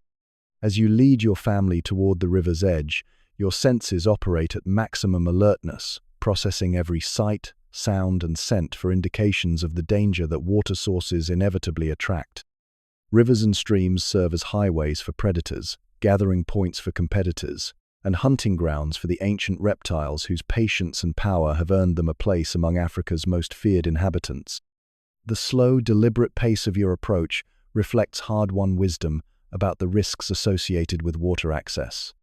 Crocodiles represent perhaps the most serious threat your family faces at riverside locations, their ability to remain completely motionless for hours making detection difficult until it's too late for escape. Your eyes scan the water's surface systematically, looking for the telltale ridges that might indicate eyes and nostrils breaking the surface, while your nose tests the air for the distinctive musky scent that announces reptilian presence. The riverbank itself presents additional hazards that require careful evaluation before committing your family to this exposed position. Soft mud can trap unwary feet, while steep banks might collapse under the weight of a massive silverback gorilla. Hidden roots and submerged debris create underwater obstacles that could complicate emergency escapes, and the open nature of riverside terrain provides little cover from aerial predators or rival gorilla groups who might choose this moment for territorial challenges. Your family's drinking protocol follows established patterns that minimize individual vulnerability while ensuring everyone receives adequate hydration. You drink first, demonstrating proper technique, while serving as an early warning system for any threats that might emerge during the process. Your massive hands cup the cool water with surprising delicacy, bringing it to your lips in careful quantities that allow continued monitoring of your surroundings between sips. The water itself tastes of rain and earth, filtered through countless kilometers of forest soil and vegetation that have removed impurities while adding the mineral complexity that your body craves. This natural purification process creates water that's both safe to drink and rich in the trace elements that supplement your plant-based diet. The cool liquid provides immediate relief from the heat and humidity that characterize daily life in the tropical forest. Behind you, family members wait their turns with the patient discipline that characterizes well-trained social groups. The juveniles watch your drinking technique with the focused attention of students learning critical survival skills, noting how you position yourself for quick escape, how you maintain awareness while drinking, and how you signal the all-clear for others to approach the water's edge. The river serves as more than just a source of hydration. It's also a natural mirror that provides one of the few opportunities for self-observation available in the forest environment. As you lean forward to drink, your reflection appears in the slow-moving current, creating a dark image that wavers gently with the water's movement. This visual feedback allows assessment of your own physical condition, checking for injuries or signs of illness that might require attention. The sight of your own reflection seems to trigger moments of what can only be described as contemplation, though the nature of gorilla self-awareness remains one of the great mysteries of animal cognition. You pause between drinks to study the image that looks back at you from the water's surface, perhaps processing information about your own appearance or simply experiencing the kind of quiet introspection that seems to characterize intelligent creatures when they encounter their own images. The juveniles who eventually join you at the water's edge transform the serious business of hydration into opportunities for play and exploration. They splash enthusiastically in the shallows, their smaller size making them less vulnerable to most aquatic threats while allowing them to experiment with water's properties. Their play serves educational purposes, teaching them about buoyancy, current dynamics, and the limits of safe water interaction. The social dynamics of riverside gatherings provide opportunities for relaxed interaction that's difficult to achieve during the more structured activities of foraging and travel. Family members who might maintain respectful distances during feeding can cluster more closely during drinking, creating opportunities for gentle physical contact and quiet communication that strengthens group bonds. Your reflection in the water becomes a meditation point as clouds pass overhead, their shadows creating moving patterns across the liquid surface that blend your image with the sky above. This natural kaleidoscope creates visual poetry that seems to resonate with something deep in your consciousness, connecting you to the larger natural world in ways that transcend simple survival needs. The river's edge also serves as an information gathering point, where the tracks and scents of other forest inhabitants create a bulletin board of local wildlife activity.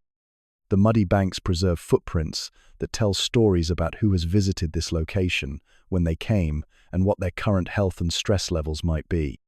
This intelligence gathering helps you make informed decisions about territorial movements and threat assessment. The cooling effect of riverside breezes provides thermal relief that makes water sources attractive for reasons beyond simple hydration. The evaporation from the river's surface creates microclimates that can be several degrees cooler than the surrounding forest, offering natural air conditioning that helps your massive body manage heat stress during the warmest parts of the day. The sounds of flowing water create acoustic masking that provides both security and vulnerability, while the constant murmur of current over rocks helps conceal your family's presence from distant observers. It also makes it more difficult to detect approaching threats through auditory cues. This trade-off requires heightened visual vigilance to compensate for reduced acoustic awareness.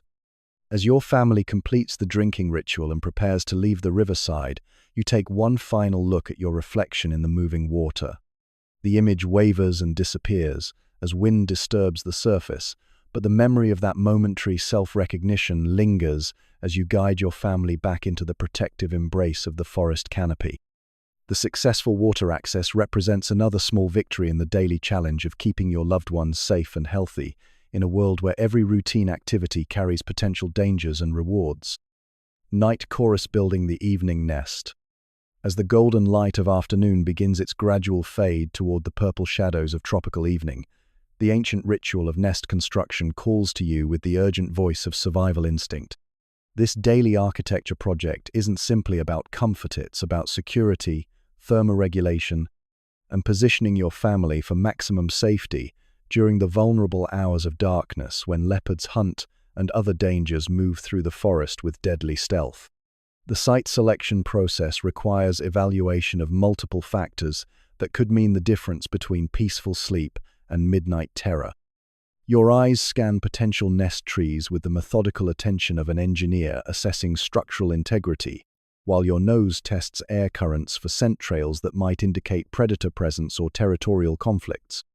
Height provides security from ground-based threats, but too much elevation increases exposure to wind and weather that could make sleep impossible. The forked branches you choose as the foundation for tonight's nest must meet precise criteria developed through years of nightly construction experience. The primary support branches must be strong enough to hold your massive frame without breaking, positioned at angles that allow stable weight distribution, and located at heights that provide security without excessive exposure. Secondary branches will form the weaving framework that transforms simple tree limbs into comfortable sleeping platforms. Your hands work with practiced efficiency as you begin the intricate process of bending and weaving fresh boughs into the circular platform that will cradle your body through the night. Each branch must be carefully positioned to support your weight, while maintaining the flexibility that allows the entire structure to move gently with wind rather than fighting it rigidly. The engineering principles involved would impress human architects who design buildings to withstand natural forces. The fresh green boughs you select for nest construction aren't chosen randomly. They represent specific species with properties that enhance sleeping comfort and safety. Some branches provide natural insect repellent qualities that help minimize parasite problems during sleep. Others offer aromatic compounds that might mask your scent from predators, while still others contribute structural properties that improve nest durability and comfort. Your family members begin their own nest construction projects in nearby trees, creating a scattered sleeping community that maximizes both mutual protection and individual safety. The spacing between nests reflects careful calculation of social proximity, needs balanced against tactical considerations, close enough for rapid communication and mutual defense, far enough apart to avoid creating concentrated targets for predators. The construction techniques you employ have been refined through millions of years of evolutionary pressure, with each generation adding improvements that enhance survival rates and sleeping comfort. The way you overlap branches to shed rain, position yourself to take advantage of thermal currents, and orient the nest opening for optimal escape routes all reflect accumulated wisdom about safe sleeping in dangerous environments. Wind resistance becomes a critical factor as you position branches to create structural integrity that can withstand the inevitable nighttime breezes that sweep through the forest canopy. Your nest must be sturdy enough to remain stable during gusts that could otherwise send you plummeting to the forest floor, but flexible enough to bend rather than break under extreme stress. The younger members of your family watch your construction process with the focused attention of students learning skills that will determine their future survival success. They note how you test branch strength, how you weave structural elements together, and how you position the finished nest for optimal safety and comfort. This education in practical engineering will serve them throughout their lives as independent adult gorillas. The acoustic environment of evening nest construction includes the rising chorus of nocturnal creatures beginning their nightly activities. Tree frogs add their voices to the growing symphony, while insects create rhythmic percussion that will provide the soundtrack for your night's rest. This natural lullaby helps mask the sounds of your family's presence while providing auditory information about forest conditions. Escape route planning forms an essential component of your nest construction strategy. Even while focusing on comfort and stability, you must ensure that rapid exit remains possible if circumstances require immediate departure. The branches you choose and the way you position your body must allow quick movement toward alternative routes through the canopy if ground-based escape becomes impossible. The thermal considerations that influence nest design reflect sophisticated understanding of heat transfer and microclimate management. Your massive body generates substantial heat during sleep, and proper nest construction helps regulate temperature by promoting air circulation while providing insulation against heat loss during cooler pre-dawn hours. The psychological comfort provided by a well-constructed nest extends far beyond simple physical support to encompass the emotional security that allows deep, restorative sleep. Knowing that you've chosen an optimal location and built a structurally sound sleeping platform reduces anxiety and allows the kind of complete relaxation that's essential for maintaining the strength and alertness your family depends upon. As darkness finally claims the forest and the nocturnal symphony reaches full volume, you settle into the nest you've created with the satisfaction of another successful day in the wild. The platform that seemed like simple bent branches just an hour ago now feels like a secure cradle that will protect you through the night's journey into the mysterious world of forest dreams. The cricket chorus that provides tonight's lullaby creates rhythmic patterns that seem designed to promote sleep and relaxation. This natural white noise helps mask potentially alarming sounds while providing the kind of repetitive acoustic backdrop that enhances the transition from wakefulness to the restorative rest that will prepare you for tomorrow's challenges. The distant rumble of thunder on the horizon suggests that tonight's sleep might be accompanied by the gentle percussion of rain on leaves overhead, adding another layer to the complex soundscape that will surround your dreams. But your nest construction has anticipated this possibility, with branch positioning that will shed water rather than collecting it, ensuring comfort even during tropical downpours. As consciousness gradually fades and sleep begins to claim your awareness, the successful completion of another daily survival cycle brings the deep satisfaction that comes from protecting those you love in an environment where every sunset might be your last. Tomorrow will bring new challenges, but tonight's careful preparation has earned the right to peaceful rest in the embrace of the forest that has been home to your kind for countless generations. Moonlit vigil guarding against poachers. The silver light of the full moon transforms the familiar forest into an alien landscape of shadows and whispered threats, where every rustle of leaves might herald the approach of the two-legged predators who represent the greatest danger your family will ever face. Unlike leopards, whose motivations you understand and whose behaviors follow predictable patterns, humans bring chaos and technology that can destroy your world in ways that millions of years of evolution never prepared you to handle. The historical memory embedded in your genetic code carries the trauma of countless encounters between your species and the humans who have systematically reduced gorilla populations throughout Africa. The wire snares that have claimed family members, the gunshots that have shattered forest peace, and the gradual encroachment of human settlements into traditional gorilla territory have created an evolutionary pressure unlike any your ancestors faced during their millions of years of forest survival. Your patrol tonight carries special urgency because recent signs have indicated human activity in areas that have remained undisturbed for years. The metallic scent that doesn't belong in the organic complexity of forest chemistry, the unnatural straight lines of cut vegetation, and the lingering odor of petroleum products all point to human presence in your territory. These alien signatures trigger alarm responses that send adrenaline coursing through your massive frame. The wire snares that poachers set throughout the forest represent perhaps the most insidious threat your family faces. These simple but deadly devices can remain hidden for weeks, waiting patiently for any large animal unlucky enough to step into their killing embrace. The wire tightens automatically when triggered, creating injuries that range from deep cuts to complete limb amputation, depending on the victim's size and the struggle that follows entrapment. Your knowledge of snare detection has been acquired through tragic experience and careful observation of areas where human poaching activity has occurred in the past. The subtle signs that indicate snare placement, disturbed vegetation patterns, unusual arrangements of branches, and the almost invisible glint of wire in moonlight represent survival information that you must constantly update and share with your family through careful demonstration. The silent patrol you conduct tonight requires movement patterns completely different from your normal forest navigation. Instead of the confident, straightforward travel that characterizes daytime movement, you move with exaggerated caution, testing each step before committing your full weight, examining every shadow for the telltale signs of human technology that could maim or kill family members. Your ability to detect the metallic scent of steel wire represents one of your most valuable anti-poaching skills.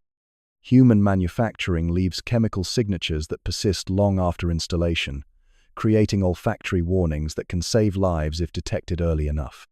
Your nose, capable of distinguishing thousands of different scent molecules, can identify the alien chemistry of human-made materials against the organic backdrop of natural forest odors. The dismantling of discovered snares requires both physical strength and tactical intelligence. Simply destroying the traps isn't enough. You must understand their placement patterns to predict where others might be hidden. And your destruction methods must ensure that the devices can't be quickly repaired or replaced.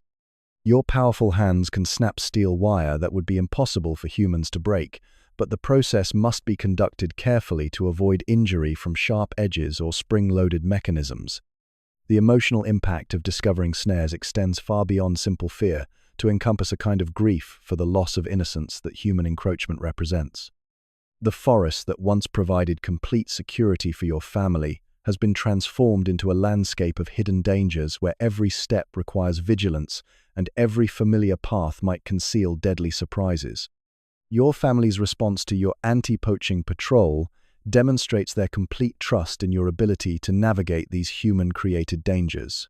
They follow your lead without question, mimicking your cautious movement patterns and maintaining the heightened alertness that has become necessary for survival in a world where humans pose greater threats than any natural predator.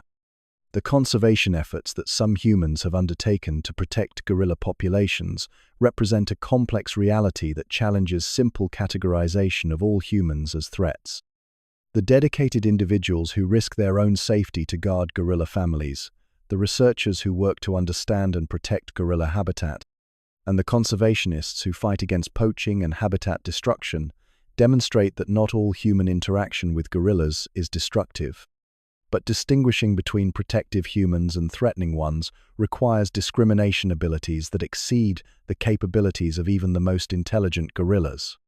The safest strategy remains complete avoidance of human contact, treating all two-legged intruders as potential threats until their intentions can be clearly determined through careful observation from safe distances. The hope that drives conservation efforts worldwide reflects humanity's growing recognition that the loss of species like mountain gorillas would represent an irreplaceable tragedy for global biodiversity.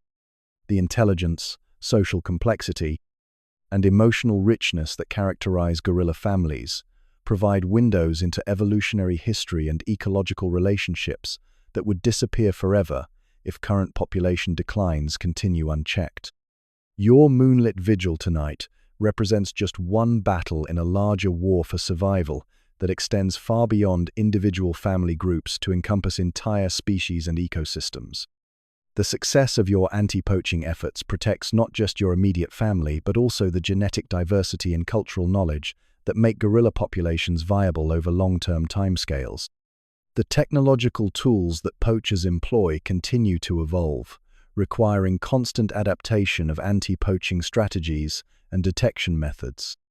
Night vision equipment, silent firearms, and increasingly sophisticated snare designs challenge your ability to protect your family using only the natural senses and intelligence that evolution has provided. The dedication required for effective anti-poaching patrol takes a significant toll on your energy reserves and stress levels. The hypervigilance necessary to detect human threats compromises the relaxation and rest that you need for optimal health and leadership effectiveness. This chronic stress represents one of the hidden costs of human encroachment into gorilla habitat. As dawn approaches and you complete another successful night of anti-poaching patrol, the relief of having kept your family safe through another period of vulnerability provides temporary satisfaction. But the knowledge that tomorrow night will require the same vigilance, the same caution, and the same careful balance between protection and paranoia ensures that true peace remains elusive in a world where human activities continue to threaten the ancient rhythms of forest